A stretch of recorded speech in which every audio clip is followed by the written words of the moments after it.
आज के इस रिवीजन सीरीज़ के सेशन में हम रिवाइज करने वाले हैं कुछ और इंटरेस्टिंग टॉपिक्स को हमारे चैप्टर हेरिडिटी के। इसके पहले जो सेशन आया था यानी कि हेरिडिटी पार्ट 1, उस सेशन में भी हमने कई सारी चीज़ों को रिवाइज किया था, कई सारे टॉपिक्स को हमने रिवाइज किया था। आज के इस सेशन में हम क्या करने वाले हैं, 3 मेजर टॉपिक्स को रिवाइज करने वाले हैं। और वो 3 मेजर टॉपिक्स कौन कौन से हैं? Dihybrid cross, laws of inheritance and sex determination. ये तीनों ही टॉपिक्स आज के इस सेशन में हम रिवाइज करेंगे, बहुत अच्छी तरीके से रिवाइज करेंगे। और इन तीनों टॉपिक्स को रिवाइज करते करते हम अपने पूरे चैप्टर को समराइज भी कर लेंगे। तो एक काम करते हैं, जल्दी से आज का ये सेशन हम कर लेते हैं start. So this is Vibhuti Khare, welcome to Magnet Brains, जहाँ पे आपको सभी चैप्टर्स के वीडियो लेक्चर्स मिलने वाले हैं बिल्कुल फ्री ऑफ कॉस्ट। यानी कि मैग्नेट ब्रेन्स में आपको 2 चैप्टर्स पढ़ने के बाद किसी भी तरह का पेमेंट करने की या पैकेज परचेज करने की ज़रूरत बिल्कुल भी नहीं है, क्योंकि मैग्नेट ब्रेन्स आप सब तक पहुंचा रहा है क्वालिटी एजुकेशन बिल्कुल फ्री ऑफ कॉस्ट। तो इसी अच्छी बात से हम स्टार्ट कर लेते हैं आज का हमारा रिवीजन सीरीज़ का एक और सेशन। ठीक है, तो सबसे पहले हम स्टार्ट करते हैं डाइहाइब्रिड क्रॉस के साथ।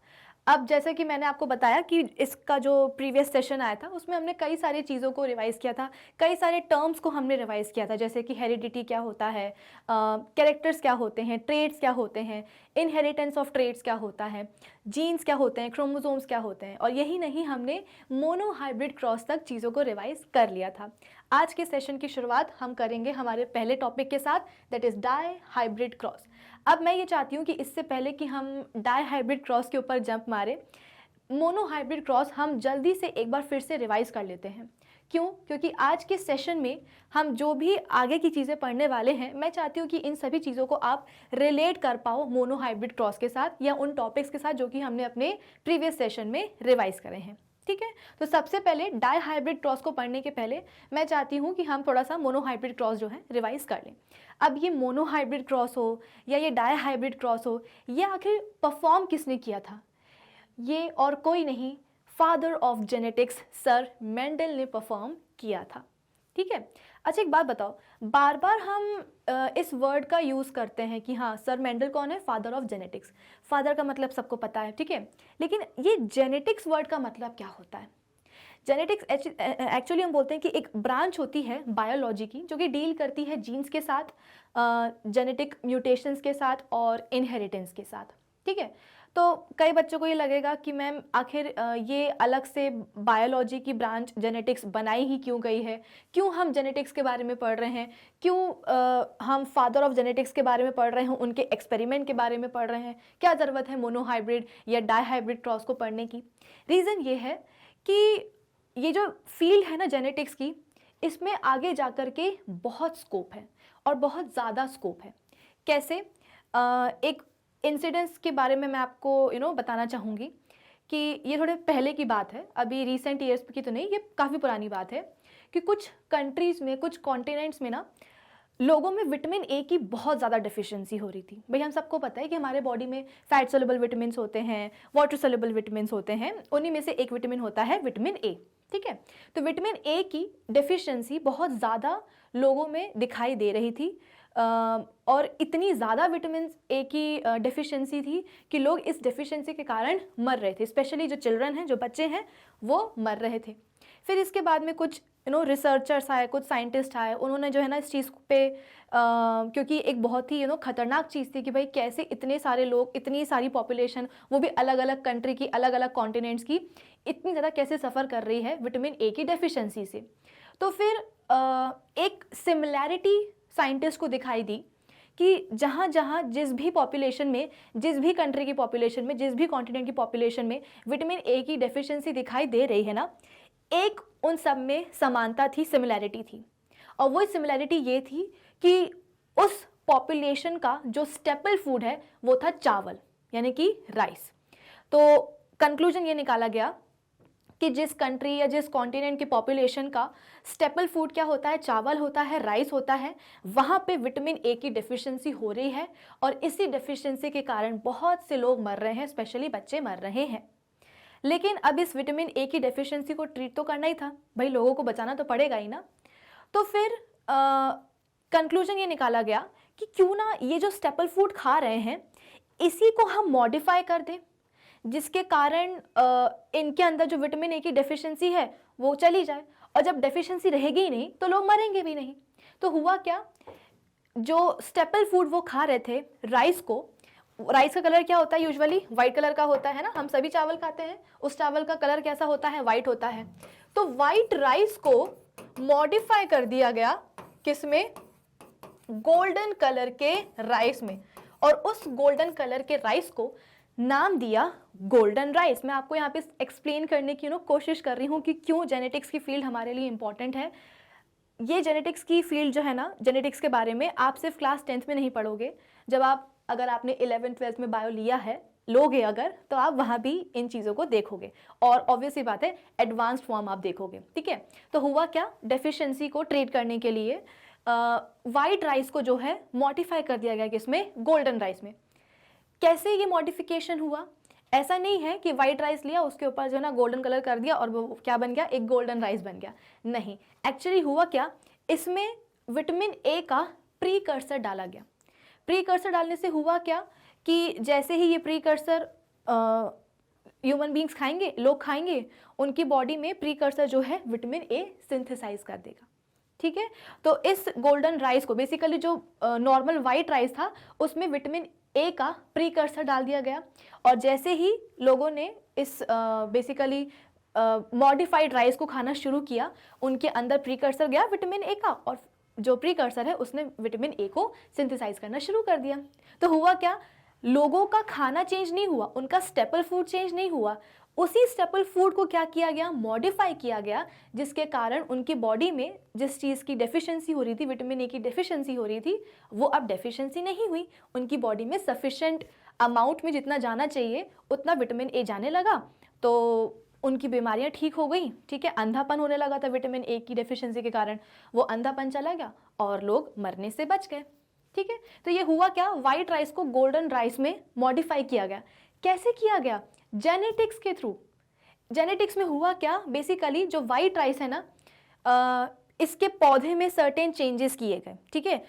ऑब्वियसली बात है, राइस जो है उसका एक प्लांट तो होगा ही, चावल का एक प्लांट तो होगा ही, तो उस प्लांट के जीन्स में मॉडिफिकेशंस किए गए, और उन जीन्स में मॉडिफिकेशन के कारण जो नए राइस निकले उसी प्लांट से, वो कैसे थे, गोल्डन कलर के थे, क्योंकि उसमें विटामिन ए का प्रीकर्सर था, ठीक है। तो आप हम कभी कभी सोच भी नहीं पाते हैं कि कहाँ हम डाई हाइब्रिड, कहाँ हम मोनो हाइब्रिड क्रॉस पढ़ रहे हैं, और कहाँ जेनेटिक्स की ये जो फील्ड है, ये जो ब्रांच है, इसकी पहुँच कहाँ कहाँ तक है। आई होप ये चीज़ आप सभी को समझ में आ गई होगी। मेरा फ़र्ज़ है एज अ टीचर ये आपको एक्सप्लेन करना कि आखिर इन सब चीज़ों का सिग्निफिकेंस कहाँ होने वाला है। जब आप जेनेटिक्स के ये बेसिक चीज़ें पढ़ोगे तभी आपको आगे जा कर के जेनेटिक म्यूटेशन और उसका क्या स्कोप है, फ्यूचर में क्या स्कोप है, ये सभी चीज़ें आपको समझ में आएंगी, ठीक है। तो बहुत छोटी सी बात थी कि जिन मोनोहाइब्रिड और डाईहाइब्रिड क्रॉसेस की हम बात कर रहे हैं, इनको परफॉर्म किसने किया था, परफॉर्म किया था फादर ऑफ जेनेटिक्स से, जिनको हम क्या कहते हैं, सर मेंडल कहते हैं। जेनेटिक्स क्या होता है वो मैंने आपको एक्सप्लेन कर दिया, ठीक है। अब हम वापस आ जाते हैं अपने इन टॉपिक्स के ऊपर। तो सवाल ये है कि ये डाईहाइब्रिड और मोनोहाइब्रिड क्रॉसेस आए कहाँ से हैं। तो जैसे कि मैंने आपको बताया था कि जो सर मेंडल थे, इन्होंने जो भी इनके एक्सपेरिमेंट्स थे, उन सभी एक्सपेरिमेंट्स का एम क्या था, टारगेट क्या था, ये वो बताना चाहते, ये जानना चाहते थे कि कैसे ट्रेड्स का इनहेरिटेंस होता है। जैसे कि हमने अपने प्रीवियस सेशन में भी डिस्कस किया है कि कैसे माँ बाप के कुछ कैरेक्टर्स, माँ बाप के कुछ ट्रेड्स जो हैं वो बच्चों के अंदर आते हैं, ठीक है। बच्चों के अंदर आएंगे, लेकिन फिर भी बच्चे जो हैं वो अपने माँ बाप की एग्जैक्ट कॉपीज़ नहीं होते हैं। बच्चे अलग दिखते हैं अपने माँ बाप से। क्यों दिखते हैं? क्योंकि उनमें वेरिएशंस हो जाते हैं। तो माँ बाप के जो ट्रेड्स आ रहे हैं बच्चों में, उसको हम इनहेरिटेंस ऑफ ट्रेड्स कहते हैं, लेकिन बच्चे फिर भी अपने माँ बाप की एग्जैक्ट कॉपीज़ नहीं हैं, वो अलग दिख रहे हैं क्योंकि उनमें क्या हो रहा है, वेरिएशंस हो रहे हैं। तो हमने हेरिडिटी को समझा था कि कैसे कैरेक्टर्स का ट्रांसमिशन होता है एक जनरेशन से दूसरे जनरेशन में। फिर इसके बाद में हमने इनहेरिटेंस समझा था, हमने कैरेक्टर समझ लिया, हमने ट्रेड्स समझ लिया, ठीक है। तो तमाम सारी बातें हमने अपने प्रीवियस सेशन में करी थी। तो ऐसा नहीं है कि सिर्फ यही एक साइंटिस्ट थे, यही एक रिसर्चर थे जो कि ट्रेड्स के इनहेरिटेंस को समझना चाहते थे। बहुत कई सारे ऐसे साइंटिस्ट आए थे जिन्होंने अपनी अपनी थ्योरी दी गई थी कि भाई कुछ इस तरीके से जो है ना ट्रेड्स का इनहेरिटेंस होता है, कुछ ऐसे होता है, कुछ वैसे होता है। लेकिन अगर मैं सर मेंडल की बात करूं तो इन्होंने जो एक्सपेरिमेंट परफॉर्म किए थे ना, वो एक्सपेरिमेंट्स आप बोल सकते हो कि काफ़ी हद तक प्रूफ थे, एविडेंस थे इस बात का कि हाँ एग्जैक्टली ऐसे ही ट्रेड्स का इनहेरिटेंस होता है। तो पहले तो जैसे कि मैंने आपको प्रीवियस सेशन में भी बताया था कि इनकी डेथ भी हो गई थी, है ना। इन्होंने अपना एक्सपेरिमेंट लोगों को बताया कि भाई सुनो, मैंने ये एक्सपेरिमेंट किए हैं और ये कंक्लूजन मैंने ड्रॉ करे हैं अपने एक्सपेरिमेंट से। तो लोगों ने इनकी बात नहीं मानी। फिर इसके बाद में इनकी डेथ हो गई। डेथ के बाद में फिर जो है ना कुछ नए साइंटिस्ट आए जिन्होंने बोला कि नहीं सर, मेंडल की जो फाइंडिंग्स थी, उनका जो रिसर्च था वो बहुत अच्छा था, उनका काम बहुत अच्छा था। फिर इसके बाद में फिर इनकी जो रिसर्च है उनको फिर अवार्ड भी मिला था उस चीज़ के लिए। तो मेंडल ऐसे साइंटिस्ट थे, ऐसे रिसर्चर थे जिनके एक्सपेरिमेंट्स ने, आप बोल सकते हो कि जेनेटिक्स को जो है ना एक राह दी, इसलिए इनको हम फादर ऑफ जेनेटिक्स कहते हैं। ठीक है, चलो अब जैसे कि मैंने आपको बोला है कि हम मोनोहाइब्रिड क्रॉस को सबसे पहले रिवाइज कर लेते हैं, जल्दी से रिवाइज करेंगे। A breeding experiment dealing with single, इसको आप सिंगल लिख लीजिएगा, ठीक है, single character is called monohybrid cross. तो ये एक ऐसा ब्रीडिंग एक्सपेरिमेंट है जिसमें सिंगल कैरेक्टर को डील किया जाता है और उसको हम क्या कहते हैं, मोनोहाइब्रिड क्रॉस कहते हैं। ठीक है, इसके लिए जो मेंडल है उन्होंने क्या करा था, प्योर लाइन प्लांट्स का सिलेक्शन किया था। अब ये प्योर लाइन प्लांट्स क्या होते हैं, जैसे कि मैंने आपको पहले भी समझाया था कि बेसिकली कई जनरेशन्स तक, है ना, कई जनरेशन्स तक जब क्या करी गई हो, इनब्रीडिंग करी गई हो। इनब्रीडिंग का मतलब क्या होता है, सेम फैमिली के मेंबर्स के बीच में ब्रीडिंग होना, उसको हम इनब्रीडिंग कहते हैं। तो जब कई जनरेशन्स तक इनब्रीडिंग करते जाते हैं, करते जाते हैं, करते जाते हैं और उस इनब्रीडिंग के जो ऑफस्प्रिंग्स या जो डिसेंडेंट्स मिलते हैं ना, उन डिसेंडेंट्स को, उन ऑफस्प्रिंग्स को हम क्या कहते हैं, उनको हम कहते हैं प्योर लाइन्स। इसको अगर हम किसी दूसरे एग्जाम्पल से समझने की कोशिश करें तो ज़्यादा अच्छा होगा। तो मैं एग्जाम्पल लेती हूँ 2 डॉग्स का, ठीक है। प्लांट्स के बारे में अभी नहीं हम समझ रहे हैं, हम लेते हैं एग्जाम्पल 2 डॉग्स का, ठीक है। अब हम सबको पता है कि डॉग्स के ऊपर जो है ना उनका एक कोट होता है, यानी कि उनका फर, जो डॉग्स के जो बाल होते हैं उनको हम फर कहते हैं। तो सभी डॉग्स के पास क्या होता है, अपना एक फर कोट होता है, ठीक है। तो यहाँ पे हम जिन 2 डॉग्स की बात कर रहे हैं उनमें से एक डॉग के पास कौन से कलर का फर कोट है, समझ लो बोलते हैं हम ब्लैक कलर का, ठीक है। तो एक डॉग है जिसके पास ब्लैक कलर का कोट है, ठीक है, उसके सारे फर कैसे हैं, ब्लैक कलर के ही हैं। वहीं अगर हम बात करें दूसरे डॉग की, तो दूसरे डॉग के पास हम बोलते हैं कि कोट है ब्राउन कलर का, ठीक है।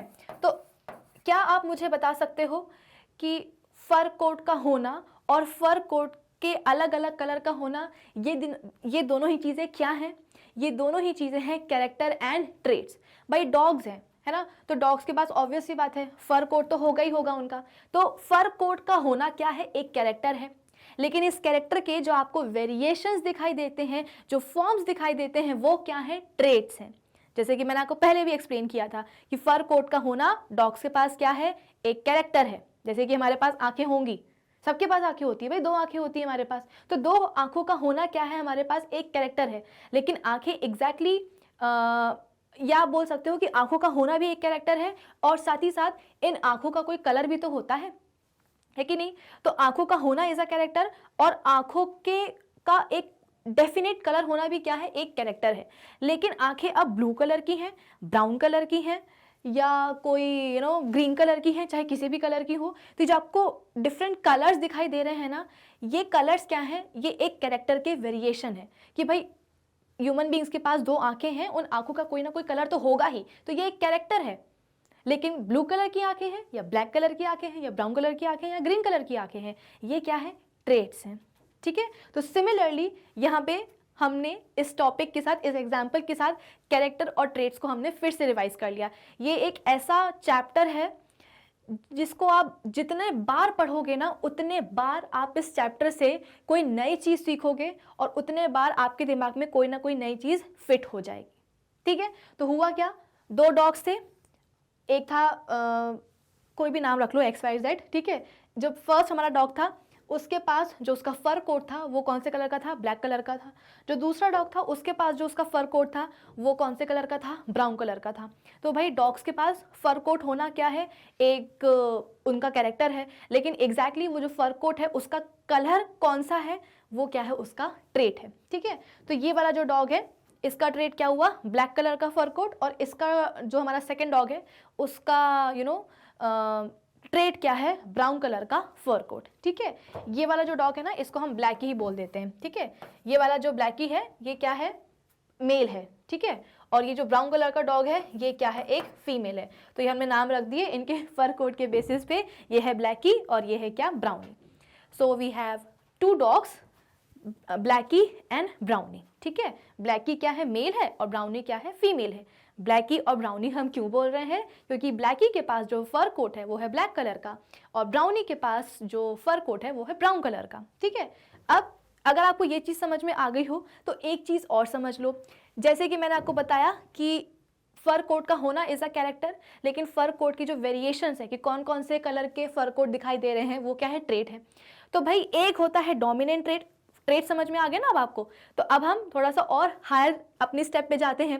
तो ट्रेट्स भी दो टाइप के होते हैं, एक होता है डोमिनेंट ट्रेट और एक होता है रेसेसिव ट्रेट, है ना। डोमिनेंट वर्ड का मतलब हमने समझा था कि क्लास में दो बच्चे हैं, मतलब क्लास में बहुत सारे बच्चे हैं, ठीक है।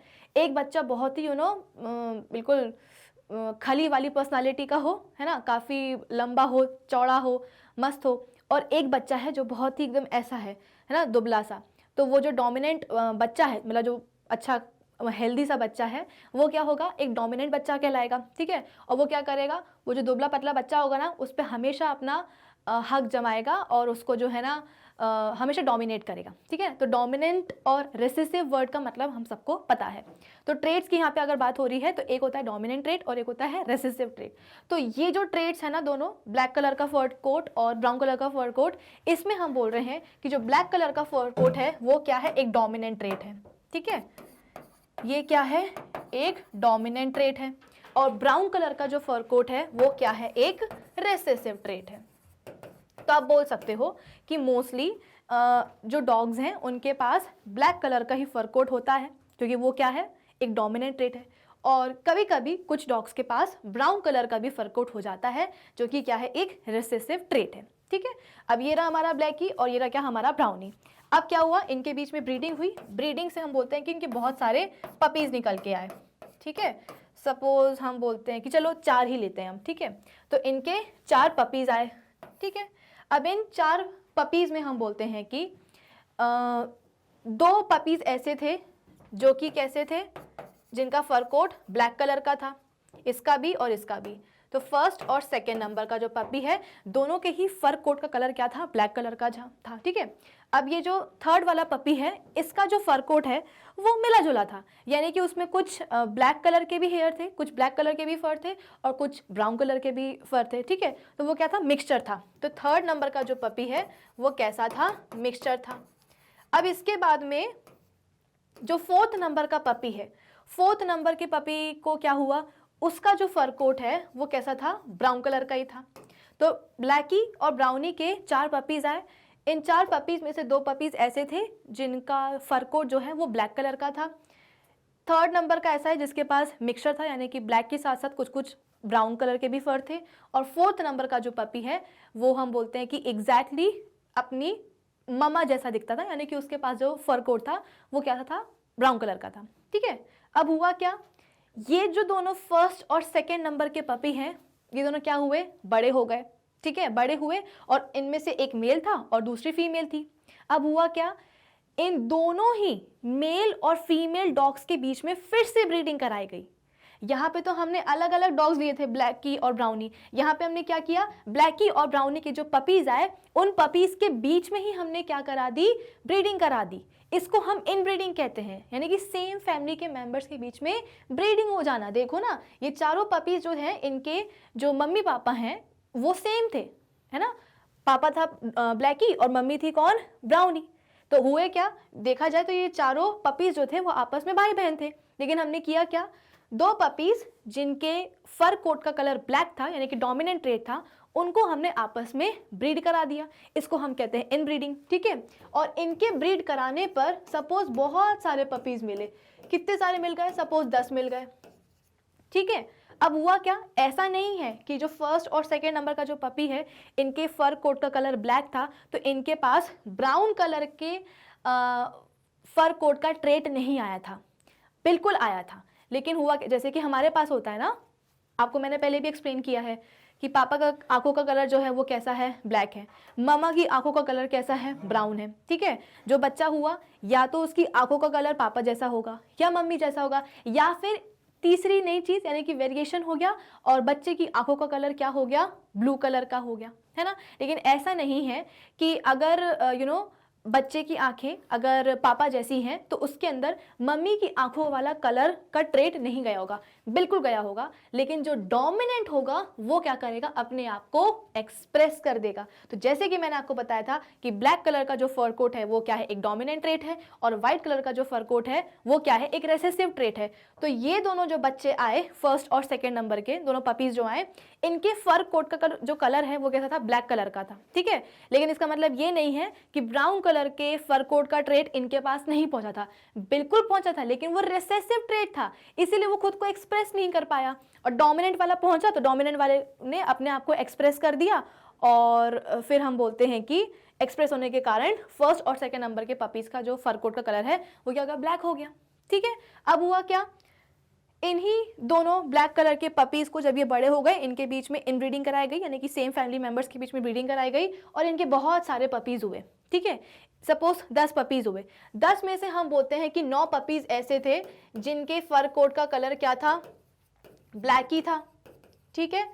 और हम बोलते हैं कि उनमें से एक ऐसा पपी था जिसके फर कोट का कलर कैसा था, ब्राउन था, ठीक है। कैसा था, ब्राउन था। अब ये वो वाले पपीज, 9 पपीज जिनके फर कोट का कलर ब्लैक था, यानी कि डोमिनेंट ट्रेट पोजेस करने वाले पपीज, इनके बीच में भी क्या किया गया, फिर से ब्रीडिंग करा दी गई, ठीक है। तो 9 पपीज में से हमने क्या लिया, एक मेल पपी ले लिया और एक हम बोलते हैं कि फीमेल पपी ले लिया, यानी कि जब वो बड़े हो गए तो फिर से हम बोलते हैं कि ब्रीडिंग कराई गई। अब कहने को तो जितने भी 10 पपीज आए हैं ये भी कैसे हैं, आपस में भाई बहन ही तो हैं, क्यों, क्योंकि इनके जो मम्मी पापा हैं वो सेम है, आपस में भाई बहन है ये लोग, लेकिन फिर भी इनके बीच में हमने ब्रीडिंग करवा दी। और ऐसा हम करवाते गए करवाते गए करवाते गए, कई जनरेशन तक हम करवाते गए। तो हुआ क्या, अब सेवरल जनरेशंस बाद, या आप बोल सकते हो कि करीबन 5 से 10 जनरेशन बाद में आपको जो ऑफस्प्रिंग यानी कि जो आपको पपीज दिखाई देंगे वो हमेशा कैसे होंगे, ब्लैक कलर के ही होंगे। उनके पास ये जो रेसेसिव ट्रेट है ना, ब्राउन कलर का फरकोट वाला, ये खत्म हो जाएगा उनके अंदर। तो इनको हम क्या कहते हैं, प्योर लाइन्स कहते हैं। इसीलिए मैंने आपको समझाया था कि प्योर लाइन्स मतलब क्या होता है कि कई जनरेशन्स तक जब इन ब्रीडिंग कराई जाती है तो उस इन ब्रीडिंग का, यानी कि सेम फैमिली के मेंबर्स के बीच में जब ब्रीडिंग कराई जाती है कई जनरेशन्स तक, तो जो ऑफस्प्रिंग्स निकलते हैं उनको हम क्या कहते हैं, बेसिकली प्योर लाइन्स कहते हैं, ठीक है। तो हुआ क्या, इस एग्जाम्पल को मैं हटा देती हूँ, आई होप सबको समझ में आ गया होगा ये वाला एग्जाम्पल। तो हुआ क्या कि मेंडल ने क्या किया था, सर मेंडल ने, कि प्योर लाइन पी प्लांट्स को उन्होंने आप बोल सकते हो कि ऑब्टेन किया था, ठीक है। प्योर लाइन पी प्लांट्स मतलब क्या, एक उन्होंने लिया था टॉल वाला, ठीक है, और एक उन्होंने लिया था क्या, ड्वार्फ वाला। तो आप बोल सकते हो कि टॉल और ड्वार्फ दोनों ही पी प्लांट्स कैसे थे, प्योर लाइन पी प्लांट्स थे। यानी कि जो टॉल वाला प्लांट है इसके पास सिर्फ और सिर्फ टॉलनेस के ट्रेट्स थे, और ये जो ड्वार्फ प्लांट है इसके पास सिर्फ और सिर्फ कौन से ट्रेट्स थे, ड्वार्फनेस के ट्रेट्स थे, ठीक है। तो अगर हम बोलते हैं कि ड्वार्फ पी प्लांट आगे जाकर के इसके बच्चे पैदा होंगे, ठीक है ना, न्यू पी प्लांट्स बनेंगे इससे, तो ये उनको सिर्फ और सिर्फ ड्वार्फनेस का ही ट्रेट दे पाएगा। और ये वाला जो टॉल पी प्लांट है जब आगे जाकर के इसके बच्चे होंगे, यानी कि इसके जब नए पी प्लांट्स होंगे, तो ये उनको सिर्फ और सिर्फ टॉलनेस के ही ट्रेट दे पाएगा। इनको हम क्या कहते हैं, प्योर लाइन्स कहते हैं। तो सर मेंडल ने क्या किया, सबसे पहले हम पढ़ रहे हैं मोनोहाइब्रिड क्रॉस, तो उन्होंने 2 पी प्लांट्स लिए और दोनों ही कैसे थे, प्योर लाइन वाले थे, ठीक है। एक था टॉल और दूसरा था कैसा, ड्वार्फ, ठीक है। अब एक काम करते हैं, अब थोड़ा सा जीन्स और एलील्स के कंसेप्ट को हम फिर से रिवाइज कर लेते हैं। मैंने आपको बताया था कि 2 जीन्स मिलके क्या बनाते हैं, एलिलिक पेयर बनाते हैं, है ना। ये समझा था मैंने आपको कि दो जीन्स मिलके क्या बनाते हैं, एक एलीलिक पेयर बनाते हैं। लेकिन सवाल ये है कि आखिर ये एलीलिक पेयर होता क्या है, ये एलील्स होते क्या हैं। तो इस चीज़ को बहुत ही आप दिमाग से समझने की कोशिश करना बहुत अच्छी से, ठीक है। जैसे कि मैंने आपको बताया था कि एक कैरेक्टर है, ठीक है, और उस कैरेक्टर के बहुत सारे वेरिएशंस को, बहुत सारे फॉर्म्स को हम क्या कहते हैं, ट्रेट्स कहते हैं, है ना। ये कैरेक्टर कौन लेकर के आता है एक जनरेशन से दूसरे जनरेशन पे, तो डीएनए लेकर के आता है। सिमिलरली अगर मैं बात करूं किसकी, ट्रेट्स की, तो जैसे कि मैंने आपको बताया था कि हमारी बॉडी में ना पूरे टाइम क्या चलती रहती है, कोडिंग की प्रोसेस चलती रहती है, कुछ ना कुछ जो है ना कोड होता ही रहता है, होता ही रहता है। तो ये जो कैरेक्टर के जो डिफरेंट ट्रेट्स होते हैं ना, इन ट्रेट्स को कोड किया जाता है।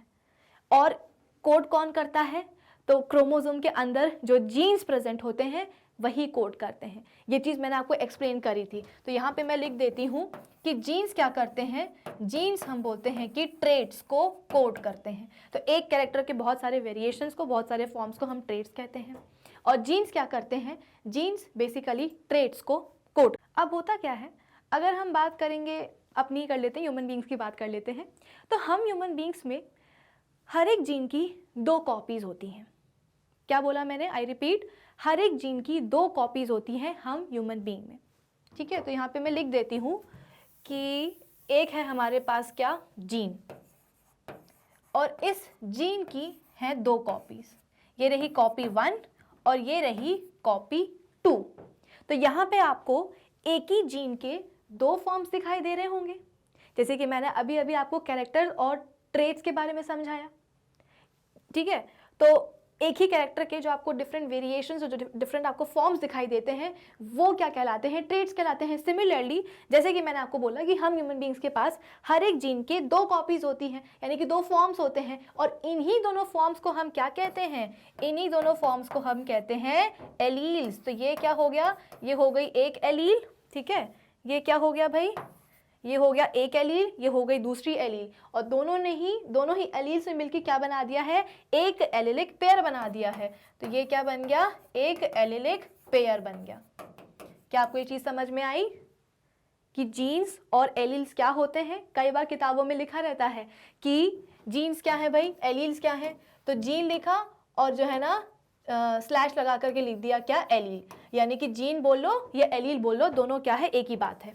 कई बार आपको ये किताबों में लिखा हुआ दिखाई देगा, लेकिन अब आप क्लास 10th में आ गए हैं, तो अब इस जीन और एलील वाले कंसेप्ट से आपको थोड़ा सा और आगे जाना पड़ेगा।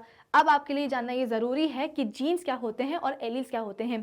किसी भी एक स्पेसिफिक जीन के जो आपको 2 कॉपीज़ दिखाई देती हैं, जो आपको 2 फॉर्म्स दिखाई देते हैं, जो आपको 2 वेरिएशंस दिखाई देते हैं, उन्हीं कॉपीज़ को, वेरिएशंस को या फॉर्म्स को आप क्या बोलते हो, एलील्स बोलते हैं। और दोनों एलील्स मिलकर क्या बनाते हैं, एक एलिलिक पेयर बनाते हैं।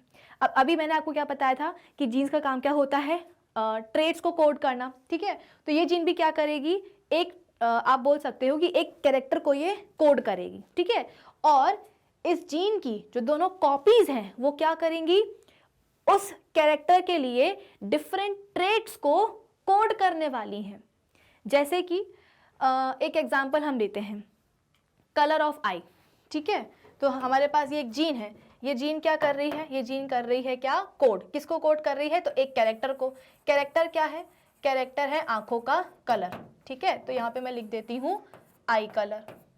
तो आई कलर क्या है, आई कलर एक कैरेक्टर है। हम सभी की आंखों के पास कोई ना कोई कलर तो होता ही है ना, चाहे जो भी हो, होता तो है।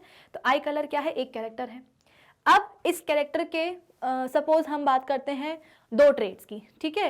एक होता है ब्लैक कलर की आंखें और एक है ब्राउन कलर की आंखें। तो जो ब्राउन कलर की आंखें हैं वो क्या है, एक रेसेसिव ट्रेट है, और जो ब्लैक कलर की आंखें हैं वो क्या है, एक डोमिनेंट ट्रेट है। तो कैरेक्टर समझ में आ गया सबको, और इस कैरेक्टर के 2 ट्रेट्स समझ में आ गए आप सभी को, ठीक है। तो हुआ क्या, ये जो जीन है ये आंखों के कलर का जो कैरेक्टर है उसके लिए कोड कर रहा है। अब इस स्पेसिफिक जीन की 2 कॉपीज हैं, 2 एलील्स हैं, ठीक है। तो ये जो फर्स्ट नंबर की एलील है ये क्या करेगी, ब्लैक कलर के ट्रेट के लिए कोड करेगी। सिमिलरली हम बोलते हैं कि जो सेकंड एलील है वो क्या करेगी, ये हम बोलते हैं कि ब्राउन कलर के ट्रेट के लिए कोड करेगी। तो हुआ क्या, जो कि मैंने आपको बताया था कि जीन्स क्या करते हैं, ट्रेड्स के लिए कोड करते हैं।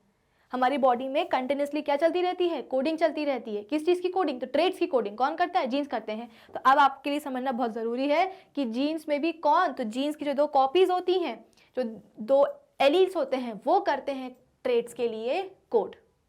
ठीक है, तो कैरेक्टर बेसिकली जीन्स ने डिसाइड किया कि हाँ भाई कौन सा कैरेक्टर आना है। तो कैरेक्टर हो गया कौन सा, आंखों का कलर। अब इस आंखों के कलर के लिए 2 ट्रेड्स आए। ठीक है, एक ब्लैक कलर का और एक ब्राउन कलर का। ब्लैक कलर का ट्रेड कैसा है, डोमिनेंट है। ब्राउन कलर का कैसा है, रेसेसिव है। तो हुआ क्या, इस जीन के 2 फॉर्म्स थे, दोनों ने क्या किया, एक ने ब्लैक कलर के ट्रेड के लिए कोड कर लिया और एक ने ब्राउन कलर के कोड के लिए कोड कर लिया। अब सवाल ये है कि आखिर ये दोनों जीन्स की कॉपीज या ये दोनों एलील्स आते कहाँ से हैं, तो ये और कहीं से नहीं भाई, ये आते हैं पेरेंट से। ये हो गया पेरेंट नंबर 1 और ये हो गया कौन, पेरेंट नंबर 2। तो पेरेंट नंबर 1 से एक जीन की कॉपी आई और पेरेंट नंबर 2 से हम बोलते हैं कि दूसरी जीन की कॉपी आ गई। इस चीज को हम और अच्छे से समझते हैं। चलो हम एक एग्जाम्पल लेते हैं। एक मेल है, ठीक है, एक क्या है हमारे पास, एक मेल है और एक क्या है, फीमेल है। ठीक है, एक पापा है और एक मम्मी है। पापा की जो आंखों का कलर है वो कैसा है, सपोज ब्लैक है, और मम्मी की जो आंखों का कलर है वो कैसा है, ग्रीन है। ठीक है, कैसा है, ग्रीन है। अब हम सबको पता है कि ग्रीन और ब्लू ऐसे आई कलर होते हैं जो कि इंडियन पॉपुलेशन में काफ़ी कम देखने को मिलते हैं। तो हम ये मान के चलते हैं कि हमारे पास 2 इंडियंस हैं, एक है मेल और एक है फीमेल, एक है पापा एक है मम्मी। तो मम्मी की आंखों का कलर कैसा है, ग्रीन है, और पापा की आंखों का कलर कैसा है, ब्लैक है। तो ब्लैक कलर का जो ट्रेट है ना, ये तो अब ट्रेट हुआ, आंखों का कलर तो होगा ही होगा, तो वो एक कैरेक्टर है। लेकिन हम बोल रहे हैं कि ट्रेट्स कौन हो गए, ब्लैक कलर की आंखें और ग्रीन कलर की आंखें। ठीक है, तो ब्लैक कलर की जो आंखें हैं वो क्या है, एक डोमिनेंट ट्रेट है, और ग्रीन कलर की जो आंखें हैं वो क्या है, एक रेसेसिव ट्रेट है। ठीक है, आई होप इतना सबको समझ में आया होगा। अब हुआ क्या, इस ट्रेट को, जैसे कि मैंने आपको बताया था कि सभी ह्यूमन बींग्स के पास क्या होता है, एक जीन की 2 कॉपीज होती हैं। ठीक है, तो ट्रेट ऑलरेडी पापा और मम्मी में प्रेजेंट है, और इस ट्रेट को कोड करने वाले जो 2 जीन्स हैं वो क्या कर रहे हैं, सेम ट्रेट को कोड कर रहे हैं। ठीक है, तो हुआ क्या, यहाँ पे मैं लिख देती हूँ एलील 1। ठीक है, ये हुआ क्या, एलील 1, और ये हो गया एलील 2। इसमें भी, मम्मी में भी क्या हुआ, एलील 1, और ये हो गया क्या, एलील 2। ये हो गया 1, ये रहा 2। ठीक है, तो हुआ क्या, पापा के अंदर, पापा के पास जो ब्लैक कलर की आंखों का जो ट्रेट है उसको कोड करने के लिए एक स्पेसिफिक जीन की जो 2 कॉपीज हैं, जिनको हम एलील्स बोल रहे हैं, इन दोनों ही एलील्स, ये दोनों ही एलील्स क्या कर रहे हैं, सेम ट्रेट के लिए कोड कर रहे हैं। यानी कि ये भी किसके लिए कोड कर रहे हैं, ब्लैक कलर की आंखों के लिए, और ये वाला भी कर रहा है ब्लैक कलर की आंखों के लिए। ठीक है, अब हुआ क्या, मम्मी की जो आंखों का कलर है, ग्रीन कलर की जो आंखें हैं, इस ट्रेट को कोड करने के लिए एक स्पेसिफिक जीन की जो 2 कॉपीज हैं, एलील 1 और एलील 2, ये भी क्या कर रहे हैं, सेम ट्रेट के लिए, यानी कि ग्रीन कलर की आंखों के लिए कोड कर रहे हैं। ठीक है, अब हुआ क्या, इनके बीच में मेटिंग हुई। मेटिंग से क्या होगा भाई, सबसे पहले तो क्या बनते हैं, गैमीट्स बनते हैं। ठीक है, तो हुआ क्या, गैमीट्स बने। अब मेल की बॉडी से आया क्या, स्पर्म। ठीक है ना, क्या आया, स्पर्म है। स्पर्म और ओवा ये होते क्या है, ये भी तो सेल ही होते हैं। तो सेल के अंदर क्या होगा, न्यूक्लियस होगा, और न्यूक्लियस के अंदर क्या होते हैं, आप बोल सकते हो कि क्रोमोसोम्स होते हैं, और क्रोमोसोम्स के ऊपर ही तो ये जीन्स बैठे रहते हैं। तो स्पर्म एंड ओवा भी अपने ऊपर क्या लेकर के आएंगे, अपने साथ न्यूक्लियस लेकर के आएंगे, न्यूक्लियस पे क्रोमोसोम्स लेकर के आएंगे, क्रोमोसोम्स में जीन्स लेकर के आएंगे। लेकिन होता क्या है कि ये जो स्पर्म और ओवा जो होते हैं, यानी कि जो मेल और फीमेल गैमेट्स जो होते हैं, वो कैसे होते हैं, हैप्लॉइड होते हैं। यानी कि अगर पापा के पास कितने क्रोमोसोम्स हैं, 46 क्रोमोसोम्स हैं, तो गैमीट्स में कितने आएंगे, स्पर्म में कितने क्रोमोसोम आएंगे, 23 आएंगे। मम्मी के पास अगर 46 क्रोमोसोम है, तो जो ओवा बनेगा उनकी बॉडी में, उसके पास कितने क्रोमोसोम्स होंगे, 23 होंगे, यानी कि क्रोमोसोम्स का नंबर हाफ हो जाता है। तो स्पर्म और ओवा को हम क्या कहते हैं, हैप्लॉइड सेल्स कहते हैं। तो जब क्रोमोसोम्स का नंबर हाफ हो रहा है, तो क्रोमोसोम्स के ऊपर बैठे जो जीन्स हैं वो भी तो आधे ही जाएंगे। तो यहाँ पे देखो, जैसे कि मैंने आपको बताया था कि हर एक जीन की 2 कॉपीज होती हैं, एलील 1 और एलील 2। ठीक है, दोनों मिलकर क्या बनाते हैं, एक एलीलिक पेयर बनाते हैं। तो जब मेल की बॉडी से स्पर्म आएंगे यानी कि जो मेल गैमीट्स होंगे उनमें क्रोमोसोम्स का नंबर हाफ होगा और साथ ही साथ उनके पास केवल एक ही जीन की कॉपी होगी, सिर्फ एक ही एलील होगा। तो यहाँ पे मैं लिख देती हूँ कि जो स्पर्म आया है उसमें कौन सा वाला एलील है, सपोज उसमें है एलील नंबर 2, जो कि क्या कर रहा है, ब्लैक कलर की आंखों के लिए कोड कर रहा है, ठीक है। सिमिलरली जो ओवा आया है उसमें भी मदर की बॉडी से केवल एक ही एलील यानी कि केवल एक ही जीन कॉपी आएगी, क्योंकि क्रोमोसोम नंबर हाफ हो रहे हैं, क्रोमोसोम के ऊपर ही कौन बैठा है, जीन्स बैठे हुए हैं, तो जीन्स का नंबर भी क्या होगा, आधा ही होगा। तो सपोज यहाँ पे हम बोलते हैं कि ओवा जो है उसमें मदर की बॉडी से एलील नंबर 1 आया, जो कि क्या कर रहा है, ग्रीन कलर के लिए कोड कर रहा है। अब क्या होगा, ये स्पर्म एंड ओवा का क्या होगा, आपस में फ्यूजन होगा, फर्टिलाइजेशन होगा, और इस फर्टिलाइजेशन से क्या बन जाएगा, इस फर्टिलाइजेशन से बन जाएगा जाइगोट। क्या बन जाएगा, जाइगोट बन जाएगा। अब इस जाइगोट में हुआ क्या, इस जाइगोट में 2 एलील्स आ गए, है ना। एक कहां से आया है, पापा से आया है, दूसरा कहां से आया, मम्मी से आया है। तो क्या हुआ, 2 एलील्स आ चुके हैं, मम्मी और पापा दोनों के पास 2-2 एलील्स थे, हर एक जीन की 2-2 कॉपीज थी। हुआ क्या, बच्चे को बनाने के लिए जो गैमेट्स मेल और फीमेल की बॉडी में प्रोड्यूस हुए उसमें क्रोमोसोम्स का नंबर हाफ हुआ और केवल एक ही एक एलील मम्मी और पापा की बॉडी से मेल और फीमेल गैमेट्स में गया। इन दोनों गैमेट्स का फ्यूजन हुआ, बना क्या, जाइगोट। अब इस जाइगोट के पास 2 एलील्स आ गए हैं, कौन कौन सा, ये रहा एलील नंबर 2 और ये रहा क्या, एलील नंबर 1। और ये दोनों एलील्स क्या कर रहे हैं, ये दोनों ही एलील्स हम बोल रहे हैं कि एक ही जीन के क्या है, कॉपीज हैं, है ना। ये दोनों एलील्स क्या है, ये दोनों एलील्स एक ही जीन की कॉपीज है। और वो जीन क्या कर रही है, वो जीन हम बोल रहे हैं कि आंखों के कलर के कैरेक्टर को ट्रेड कर रहा है, कोड कर रहा है ना। तो जो जाइगोट है, जाइगोट के पास हम बोलते हैं कि आया कौन, जीन, जो कि क्या कर रहा है, आंखों के कलर के लिए, आई कलर के लिए कोड कर रहा है। और इस जीन, इस स्पेसिफिक जीन की 2 कॉपीज आ चुकी हैं, पापा की बॉडी से आई है एलील नंबर 2 और मम्मी की बॉडी से आई है एलील नंबर 1। एलील नंबर 2 किसके लिए कोड कर रहा है, ब्लैक कलर की आंखों के लिए, और एलील नंबर 1 किसके लिए कोड कर रहा है, ग्रीन कलर की आंखों के लिए। ब्लैक कलर का ट्रेट क्या है, डोमिनेंट है, ग्रीन कलर का क्या है, रेसेसिव है, तो बच्चे की आंखों का कलर क्या हो जाएगा, ब्लैक कलर का हो जाएगा। क्यों, क्योंकि डोमिनेंट ट्रेट ने अपने आप को एक्सप्रेस कर दिया। डोमिनेंट को कोई फर्क नहीं पड़ता कि साथ में कौन है, ग्रीन कलर की आंखों का हो, ब्लू कलर की आंखों का हो या ब्राउन कलर की आंखों का हो, उससे कोई फर्क नहीं पड़ता। उसका मतलब क्या है, हम डोमिनेंट हैं तो मर्जी हमारी ही चलेगी, हमारा ही बस चलने वाला है, ठीक है। तो ये मैंने आपको पूरा एलील्स का कंसेप्ट पढ़ा दिया है। इससे आसान तरीका आपको और कहीं नहीं मिलने वाला है। कई किताबों में लिखा रहता है कि जीन्स जो है ना किसके बराबर होते हैं, एलील्स के बराबर होते हैं, लेकिन कई जगह वो जीन्स को अलग यूज़ करते हैं, कई जगह वो एलील्स को अलग यूज़ करते हैं, तो बच्चे हो जाते हैं कंफ्यूज कि आखिर ये जीन्स क्या है, एलील्स क्या है। तो वो मैंने आपको समझा दिया कि जैसे कि एक कैरेक्टर है और उस कैरेक्टर के क्या होते हैं, बहुत सारे फॉर्म्स होते हैं। मेरे बालों का कलर कैसा है, ब्लैक है, ठीक है। मेरी दोस्तों का बालों का कलर क्या हो सकता है, ब्राउन भी हो सकता है, ब्लॉन्ड भी हो सकता है, कुछ भी हो सकता है, ठीक है। तो बालों का कलर होना इज अ कैरेक्टर, लेकिन जो डिफरेंट कलर्स आपको दिखाई दे रहे हैं बालों के कलर के, वो क्या है, वो सब के सब वेरिएशन है। उन वेरिएशंस को हम क्या कहते हैं, ट्रेड्स कहते हैं। ट्रेड्स को कॉपी कौन कर, ट्रेड्स को कोड कौन करता है, ट्रेड्स को कोड करने वाले होते हैं हमारे जीन्स, और कोई नहीं करता है। तो अगर हम बात करें अपनी ह्यूमन बींग्स की, तो हम ह्यूमन बींग्स के पास हर एक जीन की 2 कॉपीज होती हैं। हर एक जीन की कितनी कॉपीज होती हैं, 2 कॉपीज होती हैं, यानी कि 2 फॉर्म्स आपको देखने को मिलेंगे, और इन्हीं दोनों फॉर्म्स को हम क्या कहते हैं, एलील्स कहते हैं। और दोनों ही एलील्स मिलकर क्या बनाते हैं, एक एलिलिक पेयर बनाते हैं।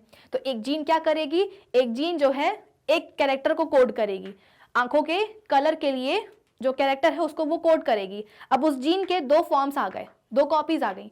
एक कॉपी एक ट्रेट के लिए कोड करेगी, दूसरी कॉपी वो भी दूसरे ट्रेट के लिए कोड करेगी, ठीक है।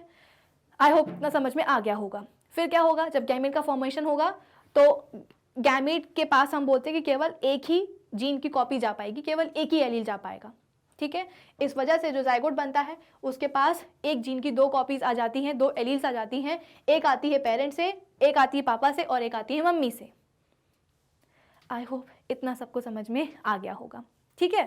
अब आप बोलोगे कि मैम ये जो एलील्स हैं, यहाँ पे तो आपने बोला है कि दोनों क्या कर रही हैं, जैसे कि अगर हम बात करें किसकी, मम्मी की आंखों का कलर की अगर हम बात करें, ठीक है, अगर मम्मी की आंखों का कलर जो है वो ग्रीन ना होता, उनकी आंखों का कलर हम बोलते हैं कि ब्लैक ही होता, तो क्या होता, कुछ नहीं होता। ये जो एलील 1 है, एलील 2 है, ये क्या करती, ये दोनों ही हम बोलते हैं कि ब्लैक कलर की आंखों के ट्रेट के लिए कोड करती, ठीक है। तो एलील 1 भी किसके लिए करेगी, ब्लैक कलर की आंखों के लिए, और एलील 2 भी क्या करेगी, ब्लैक कलर की आंखों के लिए।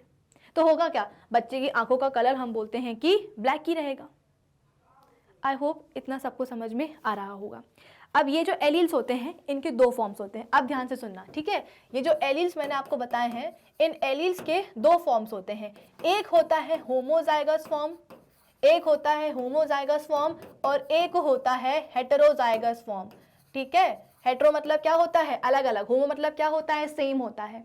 तो जब किसी जीन के दोनों ही एलील्स सेम ट्रेट को कोड करते हैं तो उनको हम कहते हैं होमोजाइगस एलिलिक पेयर, और जब किसी जीन के दो एलील्स अलग अलग ट्रेट को कोड करते हैं तो उनको हम क्या कहते हैं, उनको हम कहते हैं हेटेरोजाइगस एलिलिक पेयर। हेटेरो मतलब अलग अलग, होमो मतलब सेम। क्लास 9th में आपने होमोजीनियस और हेटेरोजीनियस मिक्सचर पढ़ा है ना, तो यहाँ पे हम क्या पढ़ रहे हैं, होमोजाइगस और heterozygous forms of allylic pair.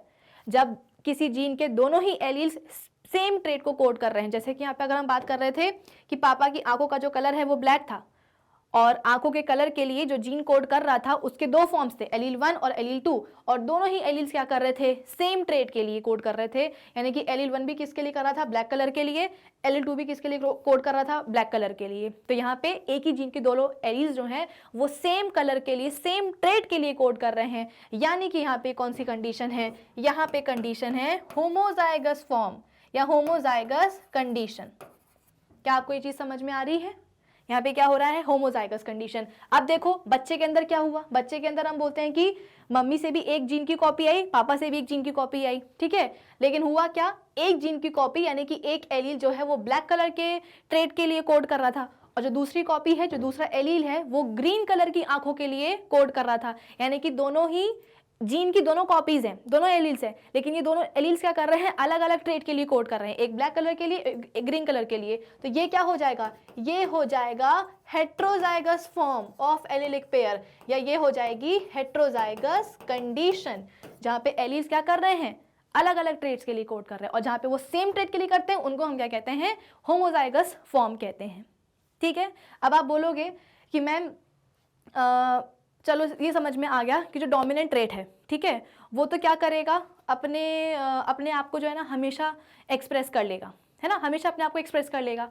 लेकिन इस रेसेसिव ट्रेट के बारे में आपका क्या ख्याल है, रेसेसिव ट्रेट अपने आप को एक्सप्रेस कब कर पाएगा, वो तभी एक्सप्रेस कर पाएगा जब कंडीशन कैसी होगी, होमोजाइगस होगी। कैसी होगी, होमोजाइगस होगी। कैसे, जैसे कि बच्चे के अंदर एलिलिक पेयर की कंडीशन कैसी है, हेटेरोजाइगस है, दोनों ही एलील्स अलग अलग ट्रेट के लिए कोड कर रहे हैं, है ना। लेकिन क्या हो, अगर पापा से मिलने वाला जो एलील 2 है वो ब्लैक कलर के लिए नहीं, अगर वो ग्रीन कलर के लिए कोड करे, ग्रीन कलर की आंखों के लिए कोड करे, तो क्या होगा, बच्चे के अंदर जो जीन है जो कि आई के कलर के लिए कोड कर रहा है, उसकी दो कॉपीज हैं, एक मिली पापा से, एक मिली मम्मी से। मम्मी वाला तो क्या कर रहा था, ऑलरेडी ग्रीन कलर की आंखों के लिए कोड कर रहा था, लेकिन अगर पापा से जो एलील मिला है, जिनकी कॉपी मिली है, वो भी अगर ग्रीन कलर की आंखों के लिए कोड करेगा तो होगा क्या, ये हो जाएगी अब होमोजाइगस कंडीशन। क्यों, क्योंकि दोनों ही एलील्स क्या कर रहे हैं, सेम कैरेक्टर के लिए, सेम ट्रेट के लिए कोड कर रहे हैं।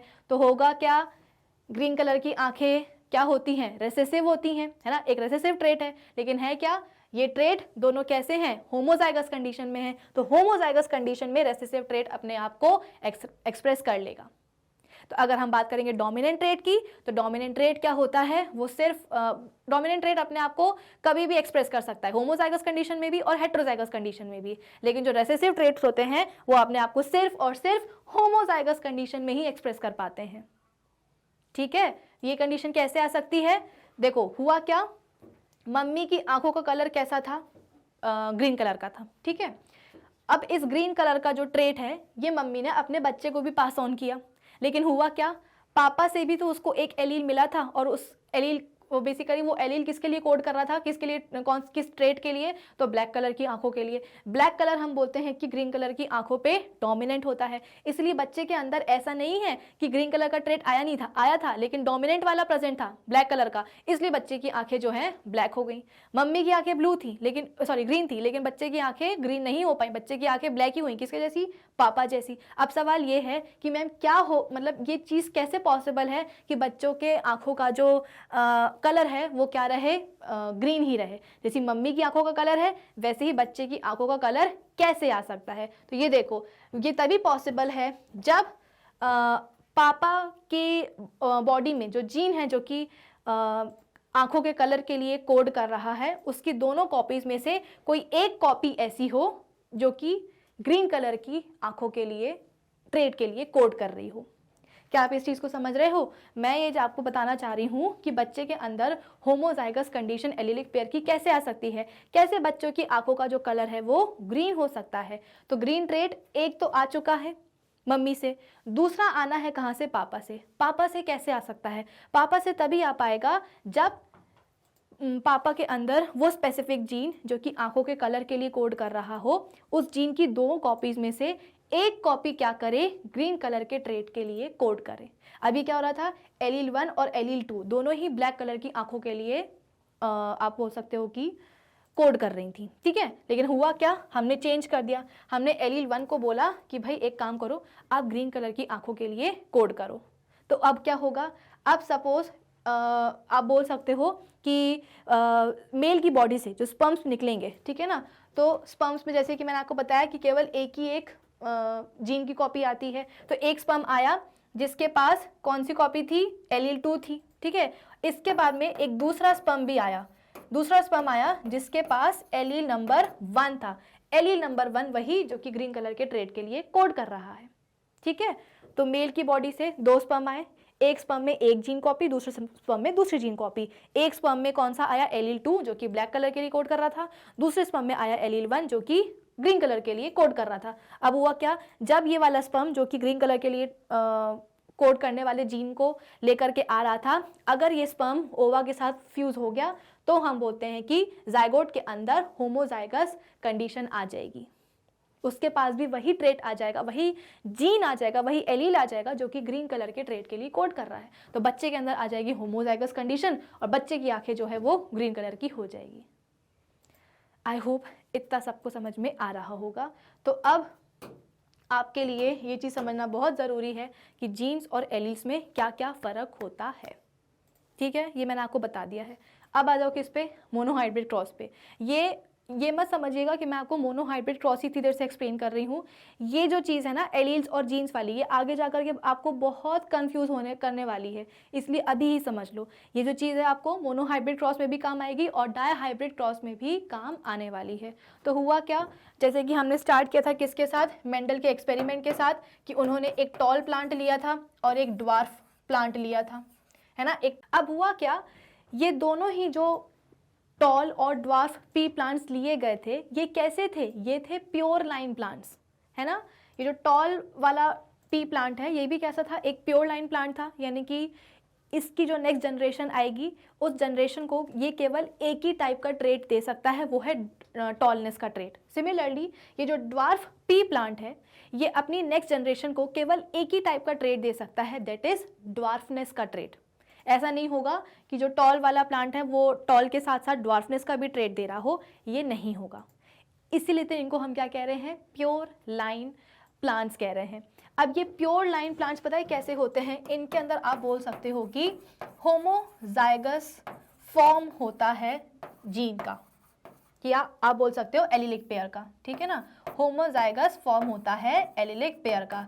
कैसे होता है भाई, होमोजाइगस फॉर्म कैसे होता है एलीलिक पेयर का, मैंने आपको क्या समझाया कि जो टॉल प्लांट है ये क्या करेगा, सिर्फ और सिर्फ टॉलनेस का ही ट्रेट देगा, ठीक है। हर जीन की कितनी कॉपीज होती हैं, 2 कॉपीज होती हैं। तो चलो यहाँ पे हम दोनों ही कॉपीज को हम लिख लेते हैं। कौन सी कॉपीज बनेंगी, कैपिटल टी कैपिटल टी। अब ये मत पूछना कि मैम 2 बार टी क्यों लिखा है, क्योंकि हर जीन की 2 कॉपीज होती है। तो ये हो गई एक जीन की कॉपी, ये दूसरा कैपिटल टी हो गया दूसरे जीन की कॉपी।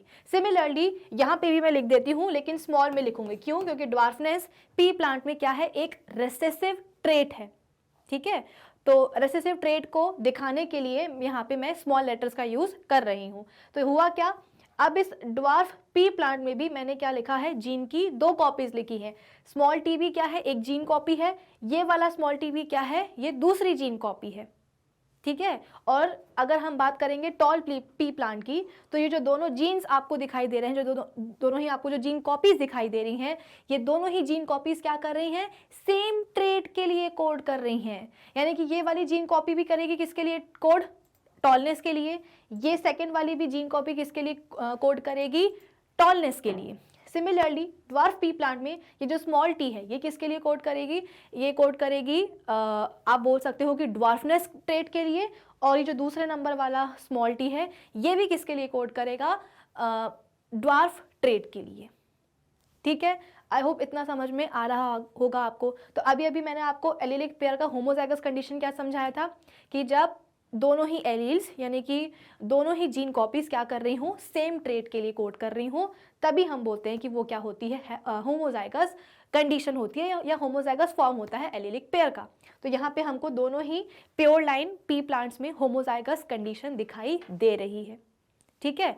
अब होता क्या है, चलो अब हम इनके दोनों के गैमीट्स बनाते हैं, ठीक है। गैमीट्स कैसे बनाएंगे, अभी अभी समझाया था मैंने कि पेरेंट के अंदर जो 2 जीन कॉपी होती है किसी भी एक स्पेसिफिक जीन की, जो 2 एलील्स होते हैं किसी भी स्पेसिफिक जीन के, जब पेरेंट की बॉडी से गैमीट्स बनेंगे तो ये जीन कॉपीज क्या हो जाएंगी, डिवाइड हो जाएंगी।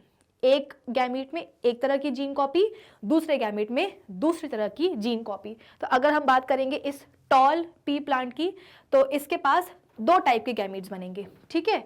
2 टाइप के गैमीट्स बन गए, कौन कौन सा, एक बन गया कैपिटल टी और ये भी बन गया कैपिटल टी।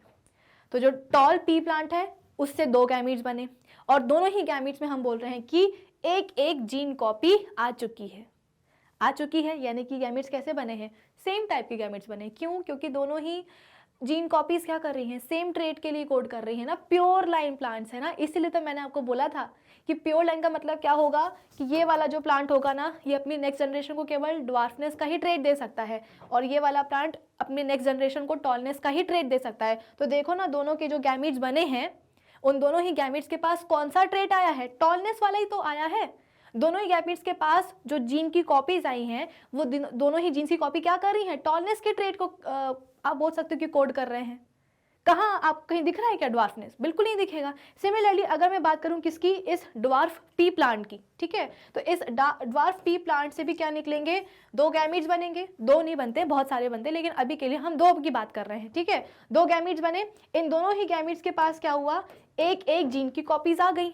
अब ये जो गैमीट है, इसके पास जो जीन की कॉपी है, वो किसके लिए ट्रेड कर रहा है, वो किसके लिए कोड कर रही है, ड्वार्फनेस के लिए। यहाँ पे जो दूसरा गैमीट है, इसके पास जो जीन कॉपी है, वो किसके लिए कोड कर रही है, वो भी ड्वार्फनेस के लिए कोड कर रही है। तो हुआ क्या, ये वाला जो पी प्लांट है, ये क्या करेगा, अपनी नेक्स्ट जनरेशन को सिर्फ और सिर्फ ड्वार्फनेस का ही ट्रेड दे सकता है। इसीलिए ये क्या है, प्योर लाइन प्लांट है। और उसके पड़ोस वाले भी कौन सा है, एक प्योर लाइन प्लांट है, ठीक है।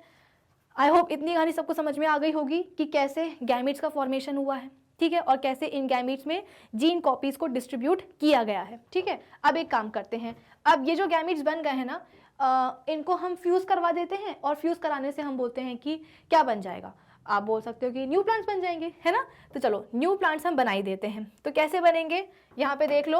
अब हम कराते हैं फ्यूजन, इस गैमेट का इसके साथ करवा देंगे, ठीक है। तो ये बन गया एक प्लांट। इस वाले गैमीट को हम इस वाले गैमीट से भी फ्यूज करा सकते हैं, तो ये बन जाएगा दूसरा प्लांट। इस गैमीट को हम इसके साथ करवा सकते हैं, ये बन गया तीसरा प्लांट। और इस गैमीट को हम इस गैमीट से फ्यूज करा देंगे, तो बन जाएगा किसका, कौन सा वाला प्लांट, 4th नंबर का प्लांट। पी प्लांट है, सारे पी प्लांट, ऑब्वियस सी बात है, जब मम्मी पापा पी प्लांट है तो बच्चे भी पी प्लांट तो होंगे ही होंगे, है ना। मटर के पौधे हैं सारे। तो यहाँ पे आपने देखा, यहाँ पे क्या आ गई है भाई, हमारी F1 जनरेशन आ गई है ना, फर्स्ट फीलियल जनरेशन। पेरेंट्स ने जो गैमीट्स फॉर्म करे हैं, उनके फ्यूजन से, फर्टिलाइजेशन से क्या बने हैं, 4 मटर के पौधे बन चुके हैं। इन 4 मटर के पौधों को हम क्या कहेंगे, फर्स्ट फीलियल जनरेशन बोलेंगे। और ऊपर वाले जो ब्लू कलर से बनवाए हैं, ये क्या है, ये सारी गैमीट्स हैं, तो कंफ्यूज मत होना। ऊपर वाले कौन है, ऊपर वाले कैपिटल टी, स्मॉल टी दोनों पेरेंट्स हैं। इनसे ब्लू कलर के क्या बने हैं, गैमीट्स बने हैं। और इन गैमीट्स के फ्यूजन से रेड कलर के क्या बने हैं, F1 जनरेशन बने हैं। ये क्या हुआ, ये हुआ क्रॉस फर्टिलाइजेशन, ये क्या हुआ, क्रॉस फर्टिलाइजेशन हुआ।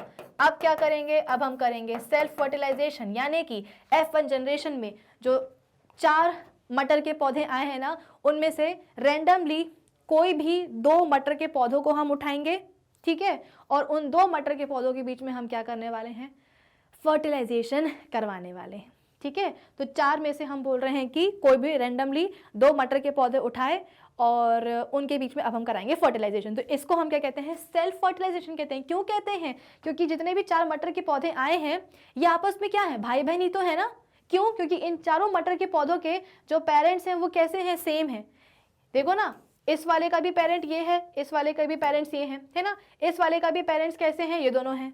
तो देखा जाए तो F1 जनरेशन के जितने भी मटर के पौधे आए हैं वो आपस में कैसे हैं, भाई बहन है ना। अब हम क्या करेंगे, रैंडमली 2 मटर के पौधे लेंगे, उनके बीच में हम फर्टिलाइजेशन करवा देंगे, जिसको हम क्या कहते हैं, सेल्फ फर्टिलाइजेशन कहते हैं। तो सेल्फ फर्टिलाइजेशन से होगा क्या, चलो मैं इसको रब कर देती हूँ। अब मैंने क्या किया है, अब मैंने 2 F1 जनरेशन के मटर के पौधे उठा लिए हैं, ठीक है। अब इन मटर के पौधों का भी क्या होगा, गैमीट्स का फॉर्मेशन होगा।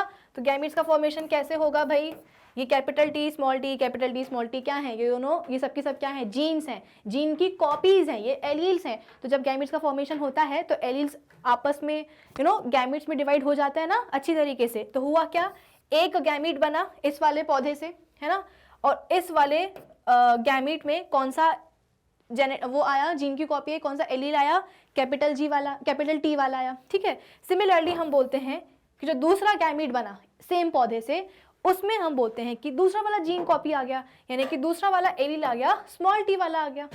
तो यहाँ पे इसके प्रीवियस उसमें क्या रहा था, वहाँ पे जो दोनों गैमीट्स बन रहे थे वो कैसे थे, उन दोनों ही गैमीट्स में एक ही एक ट्रेट को कोड करने वाले एलील्स आ रहे थे, तभी तो उसको हम होमोजाइगस कंडीशन बोल रहे थे। लेकिन अब क्या हुआ, अब हम बोल रहे हैं कि पेरेंट से जो 2 टाइप के गैमीट्स बन रहे हैं, उन दोनों ही टाइप के गैमीट्स में अलग अलग ट्रेट को कोड करने वाले जीन्स आ रहे हैं, ठीक है। देखो ना, ये जो कैपिटल टी है ये ट्रेड करेगा टॉलनेस के लिए और ये कोड करेगा ड्वार्फनेस के लिए। सिमिलरली जो दूसरा मटर का पौधा है उसके भी हम गैमीट्स बनवा देते हैं। गैमीट्स कैसे बनवाएंगे, तो इसके पास भी हम बोलते हैं कि एक आएगा कैपिटल टी और दूसरे वाले के पास आएगा स्मॉल टी। तो यहाँ पे क्या हो गई, हेट्रोजाइगस कंडीशन हो गई, एक एलील कोड कर रहा है टॉलनेस के लिए और दूसरा वाला कर रहा है किसके लिए, ड्वार्फनेस के लिए। तो यहाँ पे 4 टाइप के गैमीट्स बन चुके हैं। अब एक काम करते हैं, इन चारों टाइप के गैमीट्स का हम क्या कराते हैं, आपस में फ्यूजन करवा देते हैं। तो ये वाला गैमीट आया इसके कॉन्टेक्ट में, तो बन गया क्या, एक नया मटर का पौधा। और इस नए मटर के पौधे में कौन सी 2 जीन कॉपीज आई हैं, कौन से 2 एलील्स आए हैं, capital T, capital T. Similarly हम क्या करते हैं, इस वाले गैमीट को हम इस वाले गैमीट के साथ फ्यूज कराते हैं। तो जो मटर का पौधा आएगा उसमें 2 अलग अलग जीन कॉपीज आ जाएंगी, एक आएगा कैपिटल जी, एक आएगा कैपिटल टी और एक आएगा स्मॉल टी, ठीक है।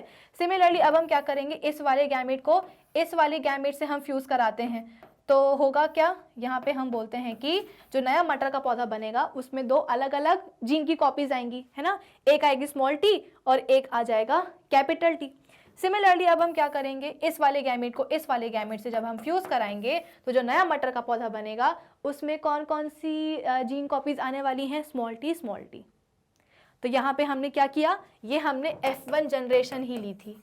F1 जनरेशन के बीच में हमने क्या करवाया था, हमने करवाया था सेल्फ फर्टिलाइजेशन। क्या कराया था, हमने करवाया था सेल्फ फर्टिलाइजेशन, ठीक है। और इस सेल्फ फर्टिलाइजेशन से हुआ क्या, इस सेल्फ फर्टिलाइजेशन से F2 जनरेशन आ चुकी है, यानी कि सेकेंड फीलियल जनरेशन आ चुकी है। और ये जो रेड कलर से आपको दिखाई दे रहे हैं बने हुए, ये क्या है, ये है गैमीट्स। कन्फ्यूजन में मत आ जाना, ठीक है। ये रेड कलर के क्या बने हुए हैं, ये गैमीट्स हैं। इन गैमेट्स के फ्यूजन से क्या बना है, F2 जनरेशन आ चुकी है। तो मेंडल ने सबसे पहले क्या किया था, 2 प्योर लाइन प्लांट्स लिए थे, पी प्लांट्स लिए थे, एक टॉल और एक ड्वार्फ, ठीक है। हुआ क्या, इन दोनों ही प्योर लाइन प्लांट्स में होमोजाइगस कंडीशन थी एलिलिक पेयर की, यानी कि हर एक जीन की जो 2 कॉपीज प्रेजेंट थी दोनों ही पी प्लांट्स में, वो दोनों ही gene copies same character, same trait के लिए कोड कर रही थी, ठीक है। तो हुआ क्या, F1 जनरेशन आई। F1 जनरेशन के हमने रैंडमली 2 पौधे उठाए और उनके बीच में हमने सेल्फ फर्टिलाइजेशन करवाना शुरू कर दिया। कैसे चेहरा बनाना शुरू कर दिया? सबसे पहले तो गैमीट्स बनाने पड़ेंगे। गैमीट्स बनाने में होता क्या है कि जो दो जो जीन कॉपीज होती हैं पेरेंट की बॉडी में, वो जब गैमीट्स का फॉर्मेशन होता है तो वो आपस में अलग अलग हो जाती हैं, स्प्लिट हो जाती हैं। तो एक गैमीट में केवल एक जीन कॉपी, दूसरे गैमीट में दूसरी जीन कॉपी। तो हुआ क्या, इस गैमीट में आ गई कैपिटल जी, इस गैमीट में आ गई स्मॉल टी वाली जीन, आप बोल सकते हो जीन कॉपी। इस वाले गैमेट में भी कैपिटल टी जीन कॉपी आ गई और इस वाले में भी स्मॉल टी वाली जीन कॉपी आ गई। गैमेट्स का फ्यूजन करवाया तो क्या मिले, 4 नए मटर के पौधे मिल गए। और इन मटर के पौधों में कौन कौन सी की जीन कॉपीज आई हैं वो सब आपके सामने लिखा हुआ है और इसको हम कहते हैं F1 जनरेशन। अब इस F1 जनरेशन को ध्यान से देखो, इनके मॉर्फोलॉजिकल कैरेक्टर्स को भी देखो और इनका जो जेनेटिक मेकअप है उसको भी आप ध्यान से देखो। तो दिखने में क्या लग रहा है, दिखने में ज़रा आप मुझे ये बताओ कि कौन कौन से मटर के पौधे टॉल हैं और कौन कौन से ड्वार्फ हैं। तो मुझे फर्स्ट नंबर का, सेकंड नंबर का और थर्ड नंबर का जो मटर का पौधा है वो क्या लग रहा है, टॉल लग रहा है हाइट में। कौन कौन सा, फर्स्ट, सेकेंड और थर्ड, ये फोर्थ वाला है, ठीक है। तो फर्स्ट, सेकंड और थर्ड नंबर का जो मटर का पौधा है आउट ऑफ 4 मटर के पौधे, वो कैसे हैं, टॉल हैं, लंबे हैं। क्यों, क्योंकि इन तीनों में ही एक एक जीन कॉपी आई है इनके रिस्पेक्टिव पेरेंट से। वो जीन कॉपी क्या कर रही है, वो एक डोमिनेंट जीन है, वो क्या कर रही है, एक डोमिनेंट ट्रेट को कोड कर रही है। और डोमिनेंट ट्रेट को एक्सप्रेस होने के लिए होमोजाइगस कंडीशन की रिक्वायरमेंट नहीं होती है। जहां डोमिनेंट ट्रेट आया या डोमिनेंट जीन आया, तुरंत समझ लो वहां पे डोमिनेंट ट्रेट एक्सप्रेस होने ही वाला है। तो ये 4 में से 3 मटर के पौधों के पास एक एक डोमिनेंट जीन आ चुका है। तो ऑब्वियस सी बात है डोमिनेंट ट्रेट एक्सप्रेस होगा, यानी कि 4 में से 3 मटर के पौधे कैसे होंगे, लंबे होंगे। तो मॉर्फोलॉजिकल कैरेक्टर में हम बोलते हैं कि जो फिनोटिपिक रेशियो है, ठीक है, फिनोटिपिक रेशियो है वो क्या बन जाएगा, वो बन जाएगा 3:1। 3 बड़े हैं और एक छोटा है। अब अगर हम बात करें इनके जेनेटिक मेकअप की, ठीक है, तो जेनेटिक मेकअप में क्या आप मुझे बता सकते हो कि इन चारों में से एलिलिक पेयर की हेट्रोजाइगस फॉर्म कहाँ दिख रहा है। हेट्रोजाइगस मतलब क्या, 2 जीन की कॉपीज जो कि अलग अलग ट्रेट को कोड कर रही हैं। तो मुझे यहाँ पे सेकंड और थर्ड नंबर का जो मटर का पौधा दिख रहा है, इन दोनों ही मटर के पौधे में जो आप बोल सकते हो कि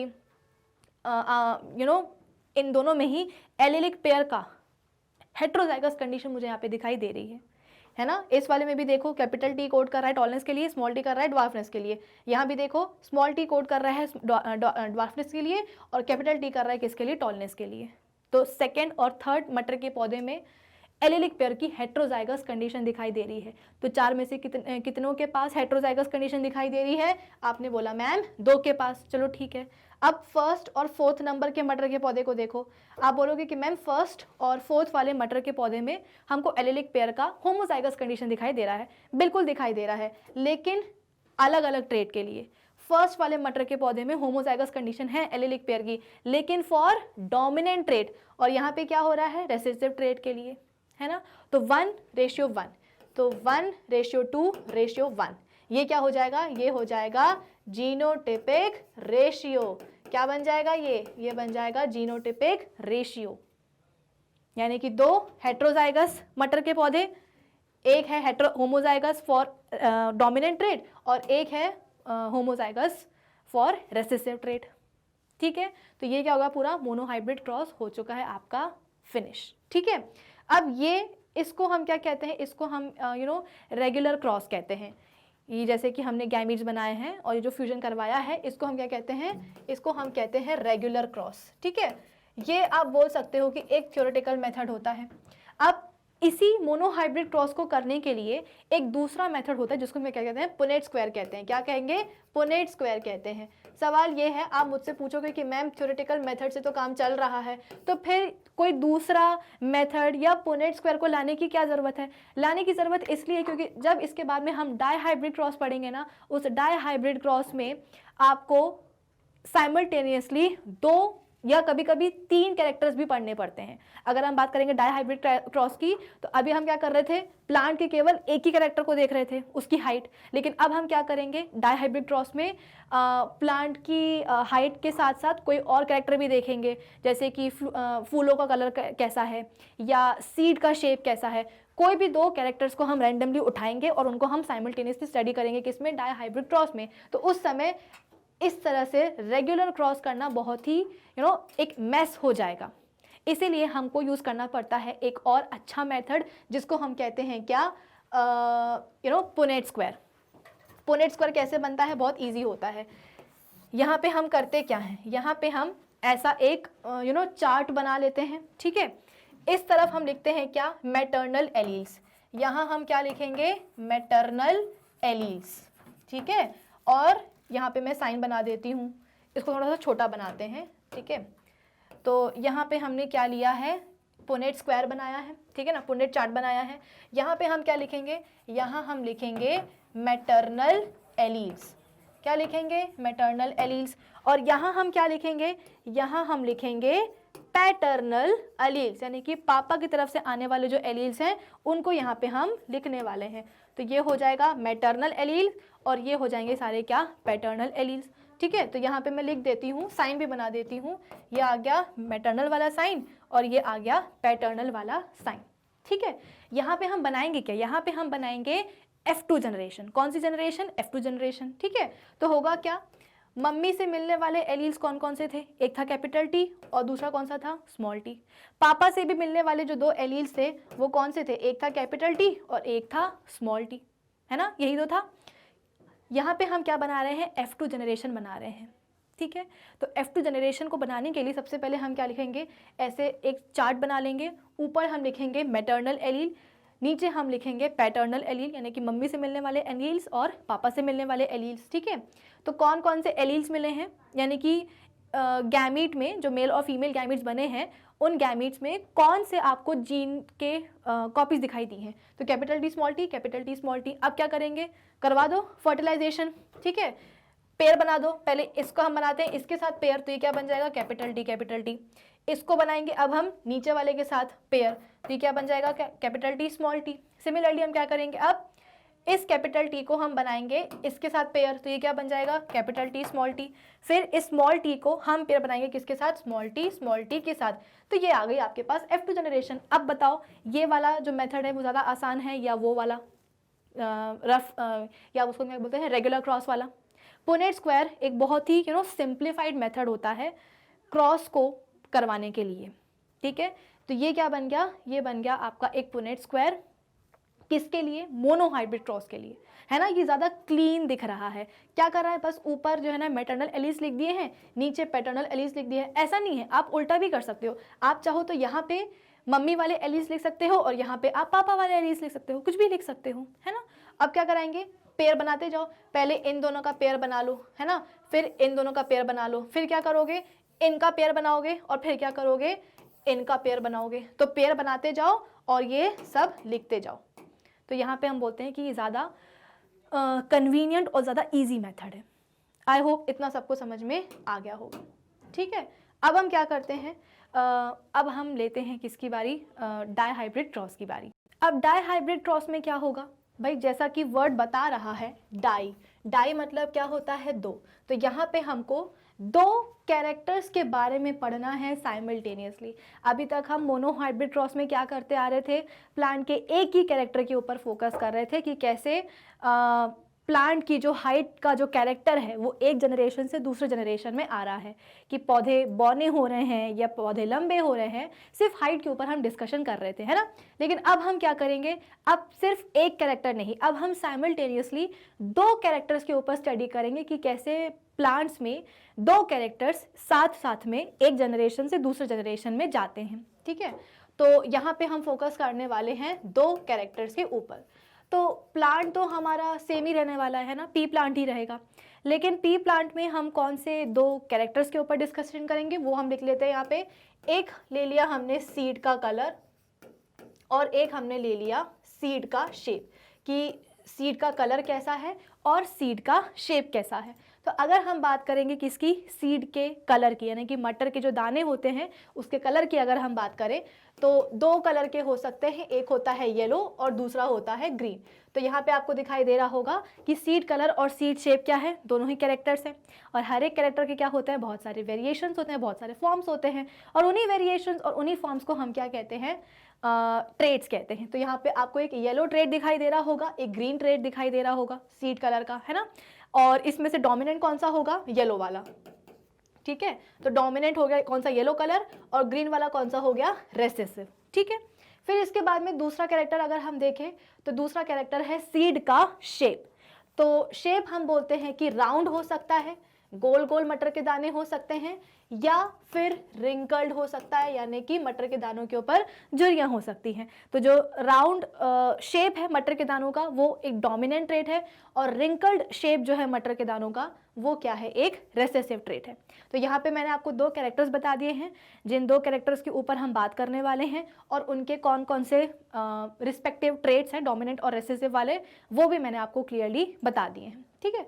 अब जैसा कि अगेन हमारी स्टेप क्या होती है, फर्स्ट स्टेप क्या होती है, जैसा कि मैंने आपको बताया कि हर एक जीन की कितनी कॉपीज़ होने वाली हैं, 2 कॉपीज़ होने वाली हैं, ठीक है। तो एक काम करते हैं, इस चीज़ को हम समझते हैं। इधर पे देखो, हमारे पास क्या है, एक मटर का पौधा है, ये रहा क्या हमारे पास दूसरा मटर का पौधा, ठीक है। अब हुआ क्या कि ये जो मटर का पौधा है, पी प्लांट है, इसके पास ऑब्वियसली बात है अब हमें 2 कैरेक्टर्स की बात करनी है। तो अगर हम बात करेंगे सीड के कलर की, ठीक है, सीड का कलर हम बोलते हैं कि डोमिनेंट ट्रेट कौन सा होता है उसका, येलो कलर का होता है। तो येलो सीड के कलर के ट्रेट के लिए इसके पास क्या है, जीन है। क्या बोला मैंने, ये रहा मटर का एक पौधा, ये रहा मटर का दूसरा प्लांट। तो प्लांट नंबर 1, प्लांट नंबर 2, जो प्लांट नंबर 1 है हमारे पास, उसके पास मटर के दानों के लिए उनका जो येलो कलर है उसको कोड करने के लिए, उस ट्रेट को कोड करने के लिए इसके पास जीन है। और हर जीन की कितनी कॉपीज होती हैं, 2 कॉपीज होती हैं। तो हम कैसे लिखेंगे, कैपिटल Y और कैपिटल Y। 2 बार Y क्यों लिखा है, क्योंकि हर एक जीन की 2 कॉपीज होती हैं, है ना। तो ये क्या है, 2 जीन की कॉपीज है, और दोनों ही जीन की कॉपीज किसके लिए कोड कर रही हैं, येलो कलर के सीड, आप बोल सकते हो कि येलो कलर के मटर के दाने के लिए, ठीक है ना, मटर के सीड के लिए येलो कलर के, ठीक है।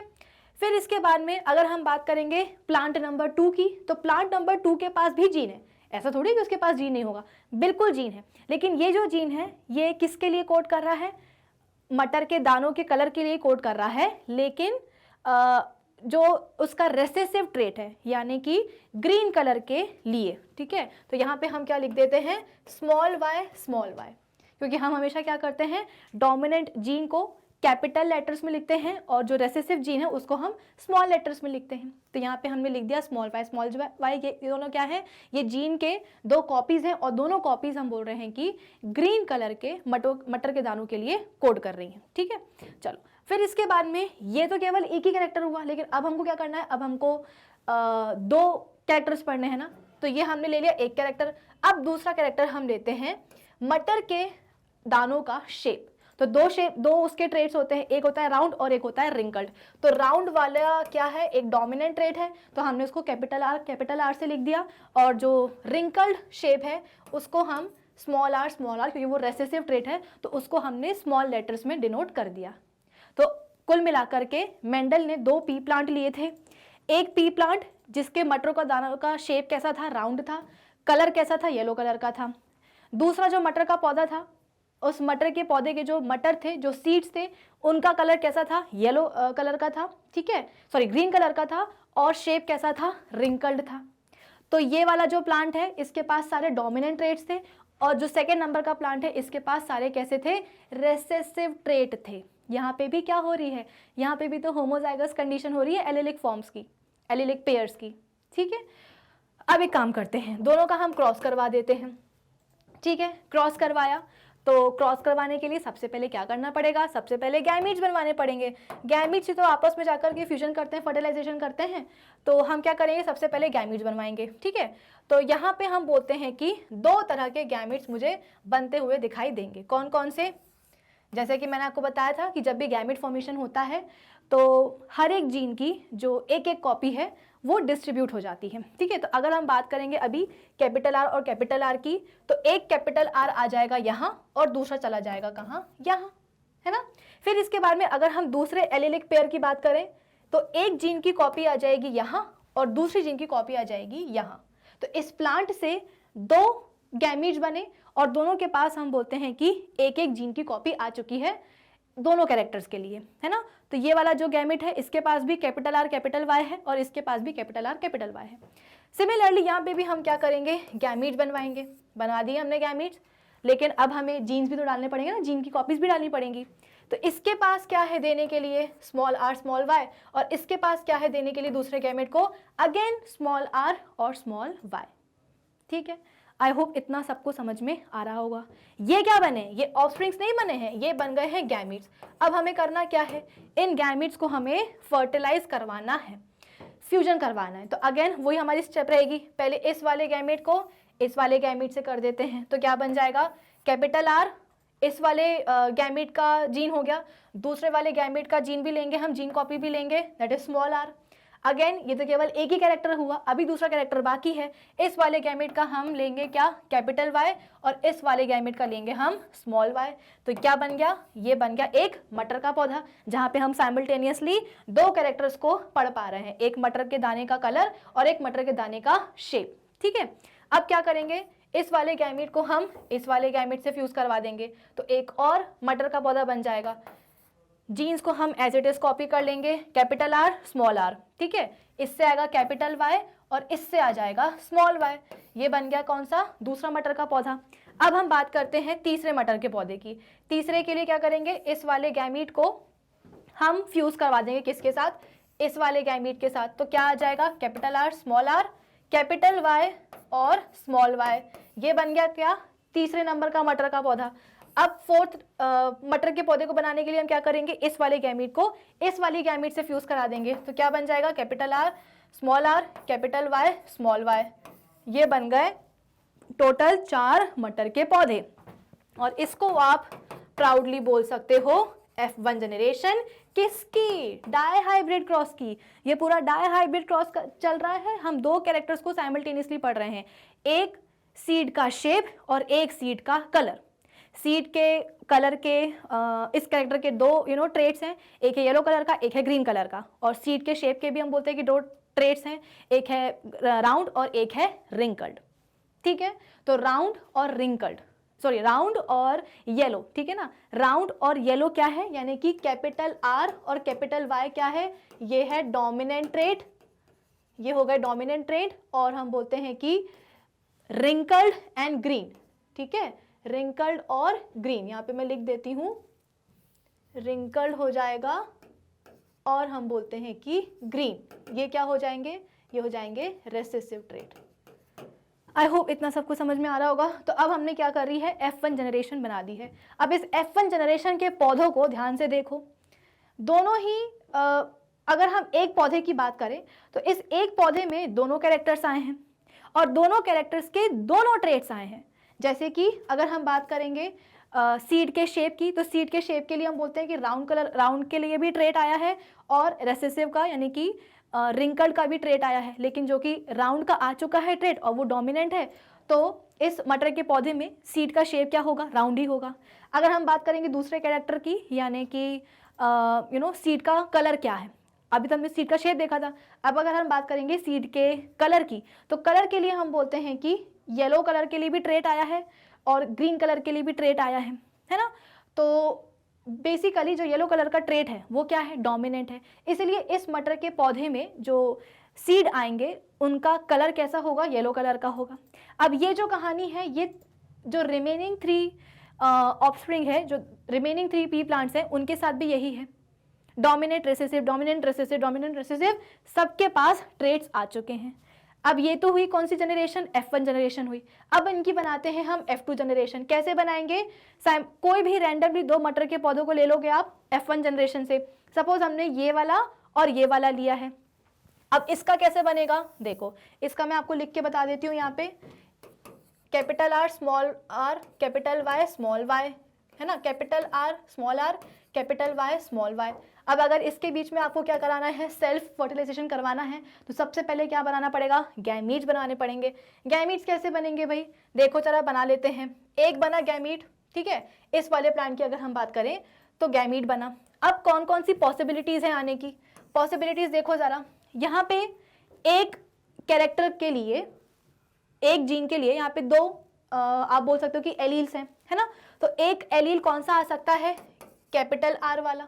अब इस कैपिटल आर वाले के साथ कैपिटल वाई भी आ सकता है और स्मॉल वाई भी आ सकता है, लेकिन दोनों को हम एक साथ नहीं लिख देंगे कि आर के साथ कैपिटल वाई भी आ गया, स्मॉल वाई भी आ गया, एक एक करके लिखेंगे। तो सपोज कैपिटल आर के साथ एक हमने कैपिटल वाई लगा दिया, ये बन गया क्या, एक गैमीट। क्यों? क्योंकि इसके पास कैपिटल आर आया है, यानी कि सीड के शेप के लिए 2 जीन कॉपी में से एक जीन कॉपी आ चुकी, दैट इज कैपिटल आर। और अगर हम बात करेंगे वाई की, तो सीड के कलर के लिए 2 जीन कॉपीज में से एक कॉपी आ चुकी है, दैट इज कैपिटल वाई।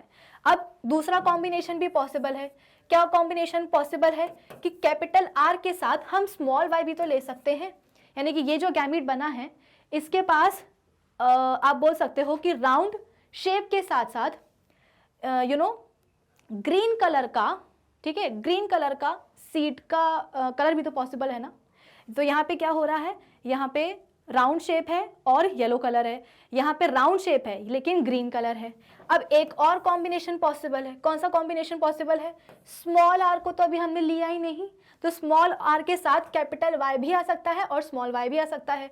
तो स्मॉल आर के साथ हमने क्या रख दिया, पहले कैपिटल वाई रख दिया, यानी कि इस गैमीट के पास दोनों ही कैरेक्टर्स के लिए एक एक जीन कॉपी आ चुकी है। स्मॉल आर किसके लिए है? रिंकल शेप के लिए है। कैपिटल वाई किसके लिए है? येलो कलर के लिए है। ठीक है, अब साथ ही साथ एक और पॉसिबिलिटी भी है, एक और कॉम्बिनेशन पॉसिबल है। क्या, कौन सा कॉम्बिनेशन है? स्मॉल आर और स्मॉल वाई। तो स्मॉल आर किसके लिए है? स्मॉल आर है रिंकल शेप के लिए और स्मॉल वाई किसके लिए है? ग्रीन शेप के लिए है। तो यहाँ पे एक प्लांट से आपको 4 टाइप के गैमेट्स बनते हुए नजर आ गए। यही कहानी एज इट इज किसकी होगी? दूसरे वाले प्लांट के साथ भी होगी, दूसरे वाले पेरेंट प्लांट के साथ भी यही होने वाला है। ठीक है, दूसरे वाले पेरेंट प्लांट में भी सेम इसी तरीके के 4 टाइप के गैमेट्स बन जाएंगे। अब क्या आपको लगता है कि जो हम रेगुलर क्रॉस करवाते हैं उस रेगुलर क्रॉस से F2 जनरेशन को फाइंड आउट करना ईजी रहेगा? बहुत मुश्किल होगा, मेस हो जाएगा। तो हम क्या करेंगे? सिंपल पुनेट स्क्वायर का हम यूज कर लेंगे। पुनेट स्क्वायर जो है ना हम यूज करेंगे और F2 जनरेशन यूं कैलकुलेट कर लेंगे। चलो कैलकुलेट कर लेते हैं। कैसे करेंगे? सबसे पहले तो हमको क्या बनाना है? एक चार्ट बनाना है। ऊपर लिख सकते हो आप मैटरनल एलील्स, नीचे आप लिख सकते हो क्या? पैटर्नल एलील्स, या जो भी आपको जहां भी लिखना हो। ठीक है, अब मैं लिख देती हूँ कौन कौन से गैमेट्स हमारे बन सकते हैं। Capital R capital Y, capital R small Y, small R capital Y, small R small Y. Same यहाँ पे भी गैमेट्स लिखेंगे। Capital R capital Y, capital R small Y, small R capital Y और small R small Y. अब क्या करना है? बस कॉम्बिनेशन ही तो बनाने हैं। चलो बना देते हैं कॉम्बिनेशन। पहले बनाएंगे ये वाला कॉम्बिनेशन। क्या बन जाएगा भाई? Capital R capital Y capital Y, है ना। फिर इसके बाद में हम क्या करेंगे? इसके बाद में हम ये वाला कॉम्बिनेशन बना देंगे। क्या बनेगा? Capital R capital Y small Y. फिर ये वाला बनाएंगे। क्या बन जाएगा? Capital R small R capital Y और ये रहा कैपिटल वाई। फिर ये वाला कॉम्बिनेशन बनाएंगे तो capital R small R capital Y और स्मॉल वाई। ठीक है, अभी कहानी खत्म नहीं हुई है, अभी तो आगे और कंटिन्यू करना है। फिर क्या करेंगे? अब इस वाले को हम कराएंगे किसके साथ? ठीक है, इस वाले को हम फर्टिलाइज करवाने वाले हैं किसके साथ? इसके साथ। तो क्या मिलेगा भाई? अब मिलने वाला है हमको यहाँ पे, सबसे पहले तो आपको इसके साथ करवाना पड़ेगा, है ना। इसको करवाना पड़ेगा इसके साथ। तो ये क्या हो जाएगा? Capital R capital R capital Y और स्मॉल वाई। फिर इसको कराएंगे इसके साथ। क्या मिल जाएगा? Capital R small Y. फिर करवाएंगे इसको इसके साथ, तो capital R capital Y small Y. फिर इसको कराएंगे इसके साथ। क्या मिल जाएगा? कैपिटल आर स्मॉल आर और स्मॉल वाई। ठीक है, तो ये कॉम्बिनेशन हो गया। अब हम बात करेंगे किसकी? इस वाले की और इन सब की। तो क्या हो सकता है? कैपिटल आर स्मॉल आर और कैपिटल वाई। फिर कैपिटल आर स्मॉल आर, किसको करवा रहे हैं? इसको इसके साथ। तो capital R small R capital Y small Y. फिर क्या करेंगे? इसको कराएंगे इसके साथ। तो क्या आ जाएगा? Small R capital Y. फिर इसको कराएंगे इसके साथ, क्या मिल जाएगा, small R capital Y small Y. ठीक है, ये हुआ तीसरा वाला। अब फोर्थ कॉम्बिनेशन अभी भी पॉसिबल है। ठीक है, इसको कराएंगे लास्ट वाले के साथ, कितना आ जाएगा, capital R capital Y small Y. फिर कराएंगे कैपिटल आर स्मॉल वाई। फिर कराएंगे तीसरा वाला small R capital Y small Y, और फोर्थ वाला भी करा देंगे स्मॉल आर स्मॉल वाई और स्मॉल वाई। तो ये सारे पॉसिबल ऑफस्प्रिंग्स हैं F2 जनरेशन के। ये पूरी क्या बनाई है मैंने, ये पूरी बनाई है F2 जनरेशन। कितने हैं भाई, ये हैं टोटल 16, है ना। 4 रोज है हमारे पास और 4 कॉलम्स हैं, तो 4 × 4 कितने ऑफस्प्रिंग बन गए भाई, तो F2 जनरेशन, यहाँ पे मैं लिख देती हूँ, F2 जनरेशन में कितने सारे ऑफस्प्रिंग आ गए हैं, 16 आ चुके हैं। ये पूरी F2 जनरेशन है और ये आपको बनानी आनी चाहिए, क्योंकि एग्जाम में डायरेक्टली एज इट इज आता है। कुछ नहीं किया हमने, जैसा हमने मोनो हाइब्रिड क्रॉस किया था वैसे ही हमने डाई हाइब्रिड क्रॉस किया है। बस इस बार हम क्या कर रहे हैं, 2 कैरेक्टर्स को हम साइमल्टेनियसली क्या कर रहे हैं, स्टडी कर रहे हैं। एक सीड का कलर और एक सीड का शेप। ठीक है, तो जो दोनों गैमेट्स बनेंगे, देखो हमेशा फोकस इस बात पे करना कि जब मोनो हाइब्रिड क्रॉस करते हैं तो उसमें जो गैमेट्स बनते हैं, बस गैमेट बनाने की ही देरी होती है। एक बार गैमेट्स बन जाएंगे ना, तो फिर आप ये पुनेट स्क्वायर से क्रॉस आसानी से करवा सकते हो। तो गैमेट्स, जब हम बात करते हैं मोनो हाइब्रिड क्रॉस की, तो मोनो हाइब्रिड क्रॉस में क्या होता है, गैमेट्स में एक कैरेक्टर का केवल एक ही एलील आता है। लेकिन जब हम बात करेंगे किसकी, डाई हाइब्रिड क्रॉस की, तो वहाँ पे हम 2 कैरेक्टर्स की बात कर रहे हैं। तो हर एक गैमेट में आपको एक कैरेक्टर का एक एलील मिलेगा और दूसरे कैरेक्टर का भी एक एलील मिलेगा। इसीलिए यहाँ पे कैपिटल आर कैपिटल वाई ये सब लिखा हुआ है। ठीक है, देखो ना, ये जो गैमेट बना है इसमें राउंड शेप के लिए एक एलील है ना, सीड के शेप के लिए एक एलील है राउंड वाला, और सीड के कलर के लिए भी एक एलील प्रेजेंट है। तो 2 एलील्स आपको देखने को मिलेंगी डाई हाइब्रिड क्रॉस में। क्यों, क्योंकि 2 कैरेक्टर्स यहाँ पे हमको स्टडी करने पड़ते हैं। तो टोटल हम बोलते हैं कि जनरेशन कितनी बन गई हैं, टोटल हम बोलते हैं कि ऑफस्प्रिंग कितने आ गए हैं, F2 जनरेशन में 16 आ गए हैं। अब इन 16 के बारे में थोड़ी सी और हम स्टडी करते हैं। ठीक है, 16 में हम बोलते हैं कि इधर देख लो, F1 जनरेशन यहाँ तक हो गई थी और ये रही क्या, F2 जनरेशन। ये सबको बनानी आनी चाहिए है, गैमेट्स का ध्यान रखिएगा। ठीक है, अब है क्या, इस पूरी F2 जनरेशन को अगर हम ध्यान से देखें तो इस F2 जनरेशन में हमको 16 में से, ठीक है, जितने भी हमारे पास आए हैं 16 में से हमको 9 मटर के पौधे ऐसे मिलेंगे जिनके सीड्स जो होंगे वो कैसे होंगे, राउंड होंगे और येलो होंगे। तो राउंड और येलो दोनों ही क्या है, डोमिनेंट ट्रेट्स हैं। तो दोनों ही डोमिनेंट ट्रेट्स को पोजेस करने वाले F2 जनरेशन में 16 में से आपको टोटल कितने पौधे मिलेंगे, 9 पौधे मिलेंगे। ठीक है, फिर इसके बाद में जितने अब पौधे बाकी हैं, ठीक है, 16 में से आपने जो है ना 9 का हिसाब कर दिया है। अब जितने बाकी हैं उनमें से 3 आपको ऐसे दिखेंगे मटर के पौधे जिनके सीड कैसे हैं, राउंड हैं। राउंड तो है, डोमिनेंट ट्रेट एक आ गया है, लेकिन दूसरे कैरेक्टर का अब एक रेसेसिव ट्रेट आने वाला है, यानी कि राउंड कलर, राउंड शेप के आपको सीड्स तो मिलेंगे लेकिन उनके साथ आपको ग्रीन कलर के मटर के दाने मिलेंगे। ठीक है, तो 3 क्या हो जाएंगे, 3 ऐसे रहेंगे आपके पास जो कि कैसे हैं, राउंड है लेकिन क्या है, ग्रीन है। ठीक है, फिर इसके बाद में 3 आपको ऐसे मिलेंगे जो कि रिंकल होंगे, ठीक है, लेकिन साथ में कैसे होंगे, येलो कलर के होंगे। तो अगेन 3 का हिसाब भी हो गया। और फिर उनमें से एक ऐसा बचेगा स्मॉल आर स्मॉल वाई वाला, जिसके पास क्या होने वाला है, जिसके सीड्स कैसे होंगे, रिंकल्ड तो होंगे और साथ ही साथ ग्रीन भी होंगे। यानी कि दोनों ही रेसेसिव ट्रेट्स आ चुके हैं 16 में से कितने पौधों में, सिर्फ और सिर्फ एक पौधे में।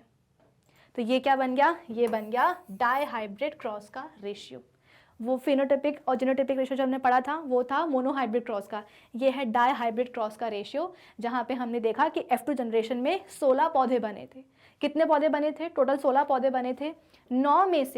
16 में से 9 मटर के पौधे ऐसे थे जिनका जो सीड का शेप है वो राउंड था और कलर येलो था। उस 16 में से 3 ऐसे थे जिनके सीड का शेप राउंड था लेकिन कलर ग्रीन था। फिर 16 में से 3 ऐसे थे जिनका सीड का शेप रिंकल्ड था लेकिन वो येलो थे। और 16 में से एक अकेला पौधा ऐसा आया जिसके सीड का जो शेप है वो रिंकल्ड था और कलर कैसा था, ग्रीन कलर का था, यानी कि पूरा का पूरा वो रिसेसिव था। तो 16 में से सिर्फ और सिर्फ एक ही पौधा ऐसा आया जो कि क्या कर रहा है, सभी के सभी रेसेसिव ट्रेट्स को अपने अंदर लिए हुए है। तो ये क्या बन जाएगा रेशियो, 9:3:1। ये है क्या, डाई हाइब्रिड क्रॉस का रेशियो। आई होप इतना सभी को समझ में आ गया होगा। ठीक है, तो ये जो हमारा डाई हाइब्रिड क्रॉस है ये सबको करना आना ही चाहिए, क्योंकि अधिकतर सवाल जो है डाई हाइब्रिड क्रॉस से ही पूछे जाते हैं और इजी है। बस गैमीट फॉर्मेशन का ध्यान रखना। ठीक है, जैसे कि आपको यहाँ पे दिख रही होगी, पी मतलब क्या होता है, पी मतलब होता है पेरेंट जनरेशन। ठीक है, तो यहाँ पे एक पेरेंट जनरेशन आई, yellow yellow colour, round round. ठीक है, 2 बार क्यों लिख रहे हैं, क्योंकि हर एक जीन की 2 कॉपीज होती हैं। ये एक जीन कॉपी कोड कर रही है येलो कलर के लिए, ये वाली भी कॉपी कर रही है, कोड कर रही है येलो कलर के लिए। ये कर रहा है कैपिटल आर राउंड शेप के लिए, और ये वाला भी कैपिटल आर जीन क्या कर रहा है, जीन कॉपी कैपिटल मतलब कि राउंड शेप के लिए। ठीक है, ये रहा दूसरा parent, small Y small R, तो ये क्या हो जाएगा, येलो राउंड और ये ग्रीन रिंकल्ड। इनके दोनों के गैमीट्स कैसे बन सकते हैं, गैमीट्स में हम बोलते हैं कैपिटल वाई कैपिटल आर आएगा और इसमें स्मॉल वाई स्मॉल आर आएगा। फिर इसके बाद में जब फ्यूजन करवाएंगे तो क्या मिलेगा, capital Y capital R small R. मतलब कि जो F1 जनरेशन आई है उसमें हर एक कैरेक्टर के दोनों ट्रेट्स आपको दिखाई देंगे, लेकिन जो डोमिनेट वाला होगा वो अपने आप को एक्सप्रेस कर लेगा। ठीक है, फिर क्या कराएंगे, सेल्फ फर्टिलाइजेशन करवा देंगे और फिर ये पूरा आपके पास पुनेट स्क्वायर आ जाएगा। ठीक है, चलो, तो डाई हाइब्रिड क्रॉस की ये कहानी थी। तो हमने मोनो हाइब्रिड क्रॉस रिवाइज कर लिया, डाई हाइब्रिड कर लिया। अब बारी आती है किसकी, मेंडल्स के फाइंडिंग्स की, यानी कि लॉज ऑफ इनहेरिटेंस की। ठीक है, on the basis of Mendel's work 3 basic laws of inheritance were proposed. जो भी उनने कैलकुलेशन किया था उसके बेसिस पे मेंडल ने 3 लॉज ऑफ इनहेरिटेंस निकाले थे, और ये लॉज वही लॉज हैं जो अभी तक हम पढ़ते आ रहे हैं। कैसे, देखो बताते हैं। सबसे पहले आता है law of dominance. Law of dominance क्या बोलता है, in crossing between organisms contrasting characters of a pair, only one character of the pair appears in the F1 generation. ठीक है, क्या बोला गया है कि एक कैरेक्टर के लिए जैसे कि बहुत सारे ट्रेट्स होते हैं, ठीक ना, लेकिन उस ट्रेट में से केवल एक ही ट्रेट F1 जनरेशन में आता है। कैसे, चलो इसको हम करके देख लेते हैं। जैसे हमने बोला कि टॉलनेस वाला ट्रेट है और एक हम बोलते हैं कि ड्वार्फनेस वाला ट्रेट है ना। तो एक टॉल प्लांट है और एक रेसेसिव एक ड्वार्फ प्लांट है। दोनों की क्या बनेंगे, गैमीट्स बनेंगे। गैमीट्स को जब फ्यूज़ करवाया जाएगा तो क्या बनेगा, एक नया पी प्लांट बन जाएगा। अब इस नए वाले पी प्लांट को हम क्या बोलते हैं, F1 जनरेशन बोलते हैं। अब इस F1 जनरेशन को ध्यान से देखो, क्या आपको दोनों ही ट्रेट्स इसमें दिखाई नहीं दे रहे हैं, है ना। देखो ना, यहाँ पे एक टॉलनेस वाला ट्रेट भी दिखाई दे रहा है और एक रेसेसिव वाला ट्रेट भी दिखाई दे रहा है। और यही चीज़ तो हमसे लॉ ऑफ डोमिनेंस कह रहा है। क्या बोल रहा है, in crossing between organisms contrasting characters of a pair, only one character of the pair appears in the F1 generation. This character is termed as dominate, while the one which does not express itself in F1 generation, it is termed as recessive। तो F1 generation में हम बोलते हैं कि दोनों ही traits आते हैं, लेकिन उनमें से सिर्फ और सिर्फ एक ही अपने आप को क्या कर पाता है, एक्सप्रेस कर पाता है। और जो एक्सप्रेस करेगा वो क्या कहलाएगा, डोमिनेंट ट्रेट कहलाएगा। जैसा कि यहाँ पे हो रहा है, देखो F1 जनरेशन में हाइट, यहाँ पे हम प्लांट के हाइट को का एक कैरेक्टर लेकर के चल रहे हैं। तो ये जो कैपिटल T है एलील, ये वाला जीन कॉपी, ये कोड करेगा किसके लिए, टॉलनेस के लिए। और स्मॉल t किसके लिए करेगा, ड्वार्फनेस के लिए, है ना। टॉलनेस और ड्वार्फनेस के लिए दोनों के दोनों क्या करने वाले हैं, कोड करने वाले हैं। तो आप ये नहीं बोल सकते हो कि ये जो प्लांट है F1 जनरेशन का ये टॉल है, लेकिन ये टॉल इसलिए है क्योंकि इसके पास सिर्फ और सिर्फ टॉलनेस के ट्रेट को ही कोड करने वाले जीन्स आए थे। ऐसा नहीं है, देखो ना, ड्वार्फनेस को कोड करने वाले भी तो जीन्स आए थे इसके पास, स्मॉल t आया था। लेकिन हुआ क्या, सिर्फ और सिर्फ एक ही एलील ने अपने आप को, एक ही जीन की कॉपी ने अपने आप को क्या किया, एक्सप्रेस किया, और वही ट्रेट बाहर निकल करके आया। तो जो जीन एक्सप्रेस हुआ है उसको हम डोमिनेंट जीन कहते हैं, जो नहीं हुआ उसको हम रिसेसिव जीन कहते हैं, जो ट्रेट आया है उसको हम डोमिनेंट ट्रेट कहेंगे। और यही है क्या, लॉ ऑफ डोमिनेंस, कि जो ट्रेट F1 जनरेशन में अपने आप को एक्सप्रेस करता है वही होता है dominant trait, and that is it. तो क्या बताओ, ये वाली चीज़ हमने अभी तक नहीं पढ़ी है क्या? भाई अभी तक हम पढ़ के आ रहे हैं। डायहाइब्रिड क्रॉस में हमने देखा था कि सीड का जो कलर होता है, तो ये एक कैरेक्टर है, उसके दो ट्रेट्स आते हैं, यानी कि एक होता है येलो कलर और एक होता है ग्रीन कलर, है ना। तो जो येलो कलर है वो क्या है, एक डोमिनेंट ट्रेट है। तो डोमिनेंट ट्रेट हमेशा अपना को क्या करेगा, एक्सप्रेस करेगा। तो ये लॉ ऑफ डोमिनेंस यही बोलता है कि F1 जनरेशन में कॉन्ट्रास्टिंग ट्रेट्स देखने को मिलेंगे, लेकिन उन कॉन्ट्रास्टिंग ट्रेट्स में से सिर्फ और सिर्फ एक ही ट्रेट आपको एक्सप्रेस करता हुआ अपने आप को दिखाई देगा, और उसी को हम डोमिनेंट ट्रेट कह देते हैं। लॉ ऑफ सेग्रीगेशन हमसे क्या कहता है, एलील्स और genes remain together and segregate at the time of gamete formation. जब गैमीट फॉर्मेशन की बारी आती है तो एलील्स या जो जीन्स होते हैं, यानी कि जीन कॉपीज़ जो होती हैं, वो क्या हो जाते हैं, सेग्रीगेट हो जाते हैं, यानी कि अलग अलग हो जाते हैं। वैसे जब गैमीट्स का फॉर्मेशन नहीं हो रहा है तो जीन की दोनों ही जीन कॉपीज़ यानी कि एलील्स साथ साथ में रहते हैं, और जब गैमीट फॉर्मेशन की बारी आती है तो दोनों अलग अलग हो जाते हैं। भाई अभी तक हम यही तो करते आ रहे हैं। चलो फिर से हम एग्जाम्पल लेते हैं किसका, एक टॉल पी प्लांट का, और एक एग्जाम्पल हम लेते हैं ड्वार्फ पी प्लांट का, है ना।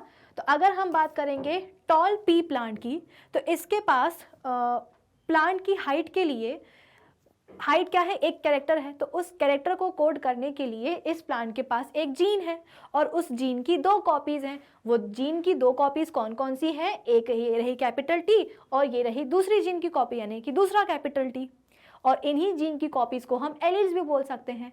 तो प्लांट के हाइट के लिए इस पी प्लांट के पास एक जीन है ना, एक कैरेक्टर के लिए, एक कैरेक्टर को कोड करने के लिए इस पी प्लांट के पास एक जीन है, और उस जीन की दो कॉपीज हैं, एक है कैपिटल टी और दूसरी है दूसरा कैपिटल टी।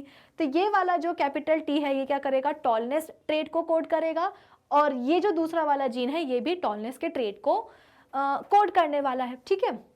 अब क्या होगा, जब भी गैमीट फॉर्मेशन की बारी आती है तो हम, आपको याद है ना कि हम गैमीट फॉर्मेशन कैसे करते थे, दो गैमीट्स बनेंगे और इन दोनों ही गैमीट्स में एक एक एलील या एक एक जीन की कॉपी डिस्ट्रीब्यूट हो जाएगी। तो देखो जब तक इस पी प्लांट ने गैमीट्स का फॉर्मेशन नहीं किया था, दोनों ही जीन की कॉपीज, दोनों ही एलील्स कैसे थे, साथ साथ में थे। लेकिन जैसे ही गैमीट फॉर्मेशन की बारी आई तो एक एलील चली गई एक गैमीट में, दूसरी चली गई दूसरे गैमीट में। सिमिलरली ये क्या है, एक ड्वार्फ पी प्लांट है, बोना पी प्लांट है। तो इस प्लांट के हाइट के लिए भी इसके पास क्या है, एक जीन है, यानी कि प्लांट का हाइट क्या है, एक कैरेक्टर है, और उस कैरेक्टर को कोड करने के लिए इसके पास भी एक जीन है, और इस जीन की क्या है, दो कॉपीज़ हैं। कौन है वो दो कॉपीज़, तो ये रहा एक स्मॉल टी और ये रहा दूसरा स्मॉल टी। तो ये स्मॉल टी क्या है, ये दोनों ही आप बोल सकते हो कि एलील्स हैं, दोनों ही जीन कॉपीज़ हैं। तो एक स्मॉल टी कोड करेगा ड्वार्फनेस के लिए और दूसरा स्मॉल टी भी कोड करने वाला है ड्वार्फनेस के लिए। कर लिया कोड। अब क्या होगा, जैसे ही गैमीट फॉर्मेशन की बारी आएगी, एक एलील चला जाएगा एक गैमीट में, दूसरा चला जाएगा दूसरे गैमीट में। यही तो बोल रहा है ये लॉ। इसीलिए हमारे लिए मोनोहाइब्रिड और डायहाइब्रिड क्रॉस को इतने ध्यान से पढ़ना ज़रूरी है। क्यों? क्योंकि जो चीज़ें हमने पढ़ी है ना, उन्हीं को लॉज में कन्वर्ट कर दिया किसने, सर मेंडल ने।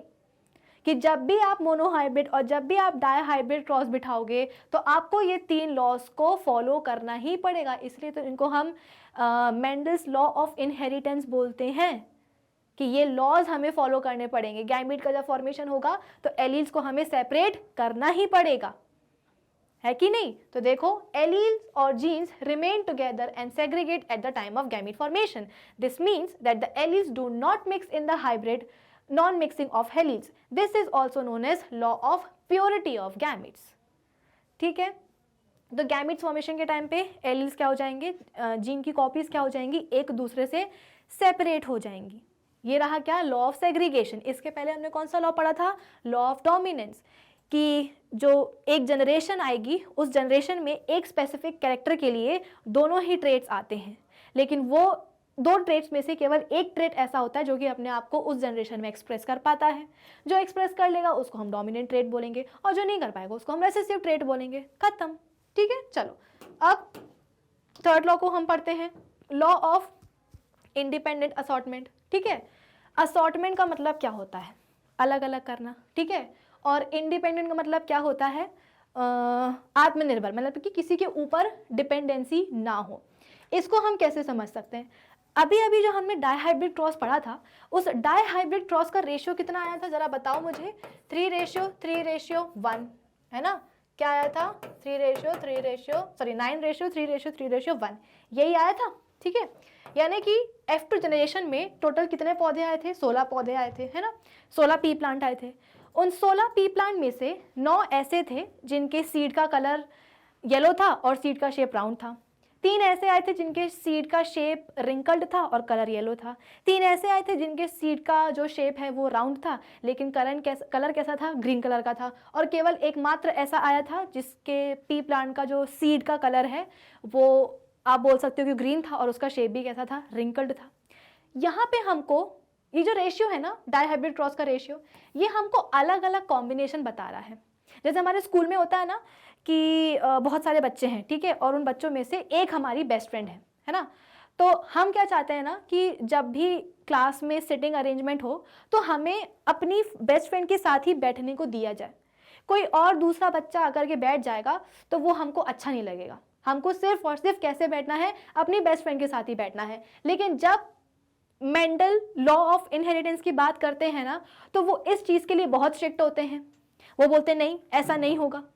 अगर माना इतने सारे बच्चों में आपकी एक ही बेस्ट फ्रेंड है, लेकिन जब सिटिंग अरेंजमेंट की बारी आएगी ना, तो आपको किसी भी XYZ बच्चे के साथ बैठना पड़ेगा।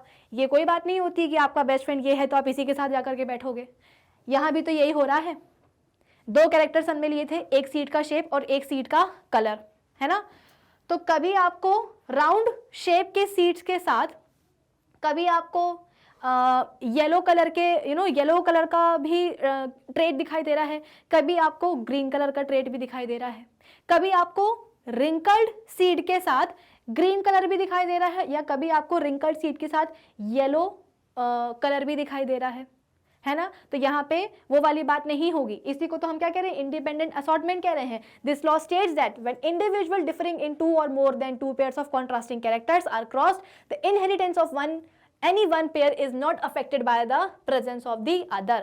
ऐसा नहीं है कि अगर एक पी प्लांट में सीड का जो शेप है वो राउंड है तो इस राउंड शेप के साथ हमेशा ही आप बोल सकते हो कि येलो कलर ही आएगा। ऐसा कोई ज़रूरी नहीं है। यहाँ पे हम बोलते हैं कि ग्रीन कलर भी सीड का आ सकता है। सॉरी, इसको हम स्मॉल y लिख देंगे, ठीक है? तो ग्रीन कलर के राउंड शेप के सीड के साथ ग्रीन कलर का सीड भी आ सकता है, यानी कि उस सीड का कलर ग्रीन भी हो सकता है, भले ही वो राउंड हो चाहे वो रिंकल्ड हो। इसी को हम क्या कहते हैं? इंडिपेंडेंट असॉर्टमेंट कहते हैं। ज़रूरी नहीं है कि सिटिंग अरेंजमेंट में आपको हमेशा अपने बेस्ट फ्रेंड के साथ ही बैठने का मौका मिले। दूसरे बच्चे भी हो सकते हैं, वो भी आपके बगल में आकर के बैठ सकते हैं। तो यहाँ पे यही बोला जा रहा है कि जब इंडिविजुअल्स कैसे हों, 2 या मोर कॉन्ट्रास्टिंग कैरेक्टर्स में क्या होते हैं? अलग अलग होते हैं, और जब उनको क्रॉस किया जाता है तो inheritance of any one pair is not affected by the presence of the other. कोई फर्क नहीं पड़ता है कि कौन से 2 कॉम्बिनेशन आ रहे हैं। बस इतने से हैं क्या? Laws of inheritance. किसने दिए थे? सर मेंडल ने दिए थे। तो जब भी आपको मोनोहाइब्रिड या क्रॉस या डाइहाइब्रिड क्रॉस करवाना हो तो आपको इन तीनों ही लॉज को फॉलो करना पड़ता है कि गैमीट्स फॉर्मेशन के टाइम पे एलील्स को आपको डिस्ट्रीब्यूट करना पड़ेगा, डिवाइड करना पड़ेगा, सेपरेट करना पड़ेगा, है ना? इसके अलावा गैमीट्स का जब फ्यूजन होगा, जब जनरेशन आएगी, तो उस जनरेशन में हर एक कैरेक्टर के दोनों ही आपको कॉन्ट्रास्टिंग ट्रेट्स दिखाई देंगे। उन कॉन्ट्रास्टिंग ट्रेट्स में से एक ट्रेट ऐसा होगा जो कि अपने आप को एक्सप्रेस करेगा और वो डोमिनेंट कहलाएगा, दूसरा वाला नहीं करेगा, उसको रेसेसिव कहलाया जाएगा, ठीक है? फिर इसके बाद में जब हम ऐसे 2 प्लांट्स लेते हैं जो कि आपस में 2 या 2 से ज़्यादा कॉन्ट्रास्टिंग कैरेक्टर्स में क्या हो? डिसिमिलर हो, तो इससे कोई फ़र्क नहीं पड़ता है कि नेक्स्ट जनरेशन में कौन सा ट्रेट जा रहा है। ज़रूरी नहीं है कि आपके बगल में आपका बेस्ट फ्रेंड बैठे। राउंड सीड के साथ जो है येलो कलर भी आ सकता है, ग्रीन कलर भी आ सकता है ना? रिंकल्ड सीड के साथ येलो कलर भी आ सकता है और ग्रीन कलर भी आ सकता है, कुछ भी आ सकता है। पॉसिबिलिटीज़ बहुत सारी हैं, इसीलिए हमको 9:3:3:1 का डाईहाइब्रिड क्रॉस का रेशियो मिला था। ठीक है, तो इस टॉपिक के साथ आज के सेशन के हमने 2 टॉपिक्स कंप्लीट कर लिए हैं। एक है हमारे हमने पढ़ा था डाईहाइब्रिड क्रॉस, इसके बाद में मुझे आपको लॉज ऑफ इनहेरिटेंस समझाने थे। अब हम बात करते हैं सेक्स डिटर्मिनेशन की, कि भाई ह्यूमन बींग्स में जो है सेक्स डिटर्मिनेशन कैसे होता है। तो हमेशा हम अभी तक सुनते आ रहे हैं कि ह्यूमन बींग्स के पास हम बोलते हैं कि 23 पेयर्स ऑफ क्रोमोसोम्स होते हैं, यानी कि टोटल 46 क्रोमोसोम्स होते हैं। इनमें से 23 किससे आते हैं? पापा से आते हैं। रिमेनिंग 23 किससे आते हैं? मम्मी से आते हैं, है ना। होता क्या है कि ये जो 23 पेयर्स है ना, इनमें से शुरुआत के जो 23 पेयर्स होते हैं क्रोमोसोम के, उनको हम क्या कहते हैं? ऑटोजोम्स कहते हैं। क्या कहते हैं? ऑटोजोम। यानी कि आउट ऑफ 23 जो फर्स्ट 22 पेयर्स होते हैं क्रोमोसोम्स के, उनको हम ऑटोजोम्स कहते हैं। और बाकी का जो एक पेयर, ठीक है, जो 23rd, या आप बोल सकते हो कि उसको जो लास्ट पेयर रह जाता है, उसको हम क्या कहते हैं? उसे हम कहते हैं सेक्स क्रोमोसोम्स। क्या कहेंगे भाई? सेक्स क्रोमोसोम्स कहेंगे। तो ह्यूमन बींग्स में हम बोलते हैं कि देखो, अभी हम ह्यूमन बींग्स में ही सेक्स डिटर्मिनेशन की बात कर रहे हैं ना, हम कहीं और नहीं जा रहे हैं। तो ह्यूमन बींग्स के पास 23 पेयर्स ऑफ क्रोमोसोम्स होते हैं, यानी कि टोटल 46। 23 आते हैं मम्मी से और 23 आते हैं पापा से। ठीक है, इन 23 में से जो फर्स्ट 22 पेयर्स होते हैं क्रोमोसोम्स के, उनको हम ऑटोजोम्स कहते हैं। और एक जो लास्ट पेयर रहता आता है, उसको हम क्या कहते हैं? सेक्स क्रोमोसोम्स कहते हैं। अब ह्यूमन बींग्स के पास हम बोलते हैं कि 2 टाइप के सेक्स क्रोमोसोम्स होते हैं। एक होता है एक्स, ठीक है, एक होता है एक्स और दूसरा होता है वाई। ह्यूमन बींग्स के पास 2 टाइप के सेक्स क्रोमोसोम्स होते हैं, एक है एक्स तो दूसरा कौन सा है? वाई है। फीमेल्स के पास जो सेक्स क्रोमोसोम्स होते हैं वो दोनों ही कैसे होते हैं? एक्स एक्स टाइप के होते हैं।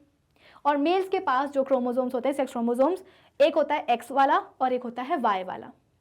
क्या कोई चीज़ समझ में आई? 23 पेयर्स में से 22 होते हैं ऑटोजोम्स, एक पेयर कहलाता है सेक्स क्रोमोसोम का। अब थोड़ा दिमाग लगाओ, पेयर की बात हो रही है, ठीक है। तो जैसे कि अगर मैं यहाँ पे लिखूं, ठीक है, यहाँ पे मैंने लिख दिया क्या कि यहाँ पे हमने क्या लिखा है कि 23 में से, ठीक है, 23 में से 22 कितने हो गए हैं? ऑटोजोम्स हो गए हैं। ठीक है, एक जो पेयर रह जाएगा, उस पेयर में ऑब्वियस सी बात है 2 क्रोमोसोम्स होंगे ना, तभी तो टोटल कितने हो रहे हैं? 46 हो रहे हैं। तो एक लास्ट वाले पेयर में 2 क्रोमोसोम्स होते हैं। 2 क्रोमोसोम्स अगर हम बात करेंगे फीमेल्स की, तो फीमेल्स में कौन कौन से हो सकते हैं? एक्स हो सकता है, एक्स हो सकता है। और मेल्स की अगर हम बात करें तो एक्स हो सकता है और वाई हो सकता है। ठीक है, तो होगा क्या? अगेन जब गैमीट्स का फॉर्मेशन होता है, ठीक है, जब हम बोलते हैं कि गैमीट्स का फॉर्मेशन होता है, तो जो कि हमको पता है कि क्रोमोसोम नंबर क्या हो जाता है? हाफ हो जाता है। तो होगा क्या? जब मेल की बॉडी में गैमीट का फॉर्मेशन होता है तो एक्स और वाई दोनों ही सेक्स क्रोमोसोम सेपरेट हो जाएंगे। कुछ स्पर्म के पास जाएंगे वाई क्रोमोसोम्स और कुछ स्पर्म के पास जाएंगे एक्स क्रोमोसोम। अगर हम बात करेंगे फीमेल्स की, तो फीमेल्स में जब गैमीट का फॉर्मेशन होता है तो कुछ आप बोल सकते हो कि ओवा के पास जाएगा एक्स क्रोमोसोम, और जो बाकी ओवा रहेंगे उनके पास कौन सा क्रोमोसोम जाएगा? उनके पास भी एक्स ही जाएगा। यानी कि फीमेल्स में हम बोलते हैं कि जितने भी फीमेल गैमीट्स बनेंगे उन सबके पास कौन सा क्रोमोसोम होगा? कौन सा सेक्स क्रोमोसोम प्रेजेंट होगा? उनके पास सिर्फ और सिर्फ एक्स वाला ही हो सकता है, क्योंकि उनके पास जो सेक्स क्रोमोसोम्स हैं वो एक ही टाइप के होते हैं, केवल एक्स टाइप के ही होते हैं।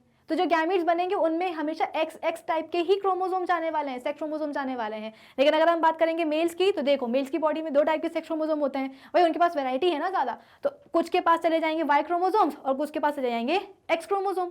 ठीक है, अब हुआ क्या? मेल गैमीट सपोज जो स्पर्म है उसके पास अभी कौन सा क्रोमोसोम है? एक्स क्रोमोसोम है, ठीक है, और वो जाकर के फ्यूज होगा किसके साथ? फीमेल के एग के साथ। एग के पास कौन सा क्रोमोसोम है भाई? एक्स वाला ही तो है। ठीक है, तो होगा क्या? एक्स एक्स मिलके क्या बना देंगे? फीमेल बना देंगे। और अगर वो वाला स्पर्म जिसके पास वाई क्रोमोसोम था, वो अगर जाकर के एग के साथ फ्यूज हो गया है तो क्या बन जाएगा? एक मेल बन जाएगा। तो फीमेल्स को बच्चे के सेक्स को डिसाइड करने का जो आप बोल सकते हो कि बर्डन जो फीमेल्स को दिया जाता है, उनकी गलती होती ही नहीं है। ये सिर्फ पढ़े लिखे लोग समझ सकते हैं, आप जैसे बच्चे समझ सकते हैं। क्यों? क्योंकि आपने ये चीज़ ऑलरेडी पढ़ ली है कि भाई हम ह्यूमन बींग्स के पास, अपनी बात कर रहे हैं हम ह्यूमन बींग्स के पास होते हैं 23 पेयर्स ऑफ क्रोमोसोम्स, यानी कि टोटल 46 क्रोमोसोम्स। 23 आते हैं मम्मी से, 23 आते हैं पापा से। तो उन 23 पेयर्स ऑफ क्रोमोसोम में से 22 पेयर्स जो होते हैं वो कहलाते हैं ऑटोसोम्स, और एक अकेला जो मात्र पेयर होता है उसको हम बोलते हैं सेक्स क्रोमोसोम्स। ठीक है, ह्यूमन बींग्स में दो टाइप के सेक्स क्रोमोसोम्स होते हैं, एक होता है एक्स और एक होता है वाई। अगर हम बात करेंगे फीमेल्स की, ह्यूमन फीमेल्स की, तो हमारे पास सिर्फ और सिर्फ जो सेक्स क्रोमोसोम्स होते हैं वो एक ही टाइप का होता है, यानी कि एक्स और एक्स। ठीक है, लेकिन अगर हम बात करेंगे किसकी, मेल्स की, तो मेल्स की बॉडी में दो टाइप के सेक्स क्रोमोसोम आपको दिखाई देंगे, एक्स वाला भी देगा और वाई वाला भी दिखाई देगा। ठीक है, गैमीट का जब फॉर्मेशन होता है तो सेक्स क्रोमोसोम्स क्या हो जाते हैं, डिवाइड हो जाते हैं। अगर हम बात करेंगे मेल्स की, तो कुछ स्पर्म्स में एक्स क्रोमोसोम जाएगा और कुछ स्पर्म्स में वाई क्रोमोसोम जाएगा। लेकिन अगर हम बात करेंगे फीमेल्स की, तो हमारे पास ऑप्शन ही क्या है, हमारे पास तो सिर्फ और सिर्फ एक्स क्रोमोसोम ही है सेक्स क्रोमोसोम्स के नाम पे। तो हमसे जो भी गैमीट्स बनेगा, फीमेल से जो भी गैमीट बनेगा, वो उसमें हमेशा एक्स क्रोमोसोम ही रहेगा। तो वो स्पर्म जिसके पास वाई क्रोमोसोम है, अगर वो एक्स से जाकर के क्या हो गया, फर्टिलाइज हो गया, तो अब जो जाइगोट बनेगा, जाइगोट के पास हम बोलते हैं कि क्या हो जाएगा, एक्स और वाई क्रोमोसोम आ जाएगा, और इसी एक्स और वाई क्रोमोसोम से एक मेल का फॉर्मेशन हो जाएगा। और अगर वो स्पर्म जिसके पास एक्स क्रोमोसोम है, वो आकर के अगर एग के साथ जाकर के फ्यूज हो जाएगा, तो जाइगोट के पास दो एक्स क्रोमोसोम्स आ जाएंगे, यानी कि वो फीमेल में डेवलप हो जाएगा। तो बच्चे का सेक्स क्या होने वाला है, जेंडर क्या होने वाला है, ये औरतें डिसाइड नहीं करती हैं, ये मेल्स डिसाइड करते हैं। क्यों? क्योंकि फीमेल्स के पास ऑप्शन ही नहीं है, सिर्फ और सिर्फ एक ही टाइप का सेक्स क्रोमोसोम है। मेल्स के पास वैरायटी होती है, तो उनको डिसाइड करना है ना अल्टीमेटली कि बच्चा बेबी बॉय होगा या बच्चा बेबी गर्ल होगा। ठीक है, आई होप सेक्स डिटर्मिनेशन वाला टॉपिक भी सबको समझ में आ गया होगा। तो आज के सेशन के लिए इतना ही, और इसी सेशन के साथ में हम कंप्लीट कर लेते हैं हमारा ये पूरा चैप्टर। पूरे चैप्टर में हमने बहुत सारे टॉपिक्स को रिवाइज किया है। इस पूरे चैप्टर में मोनो और डाई हाइब्रिड क्रॉस को आप अच्छी तरीके से पढ़ना बिल्कुल भी भूलिएगा, क्योंकि अधिकतर क्वेश्चंस लॉज ऑफ इनहेरिटेंस से सीधे सीधे कभी हम बोलते हैं कि दो कैरेक्टर्स दे दिए जाते हैं और उन कैरेक्टर्स के बेसिस पे डाई हाइब्रिड क्रॉस निकालना रहता है। तो डाई हाइब्रिड क्रॉस को बनाना मत भूलिएगा। इस वीडियो को बार बार देखिएगा ताकि आपको डाई हाइब्रिड क्रॉस बनाना आए। जीन्स और एलील्स क्या होते हैं, इनके बीच में मैंने आपको डिफरेंस समझा दिया है। तो कुल मिलाकर के दोनों ही वीडियोस बहुत इंपॉर्टेंट हैं और ये चैप्टर भी इंपॉर्टेंट है। ठीक है, प्लस हम बोल रहे हैं कि इसका तो आधा पार्ट हट ही गया है, तो जो भी सवाल आएगा वो लॉज ऑफ इनहेरिटेंस से ही आएगा, मोनो हाइब्रिड या डाई हाइब्रिड क्रॉस से ही आएगा, या सेक्स डिटर्मिनेशन से आएगा। तो बहुत अच्छे से 3-4 कंसेप्ट हैं, उनको बार बार पढ़ लीजिएगा। तो आज के सेशन के लिए इतना ही। अब हम मिलेंगे अपने नेक्स्ट सेशन में और रिवाइज करेंगे कुछ और नए टॉपिक्स को हमारे क्लास 10th साइंस के। तब तक आप क्या करेंगे, हमारी जो ऑफिशियल वेबसाइट है magnetbrains.com, उसको विजिट कर लीजिएगा, जहाँ पे आपको सभी चैप्टर्स के वीडियो लेक्चर्स मिलेंगे प्लेलिस्ट में अरेंज्ड, साथ ही साथ सभी टॉपिक्स के वहाँ पे आपको होंगे नोट्स भी available. So do visit our official website magnetbrains.com। Till then keep learning with Magnet Brains. Thank you for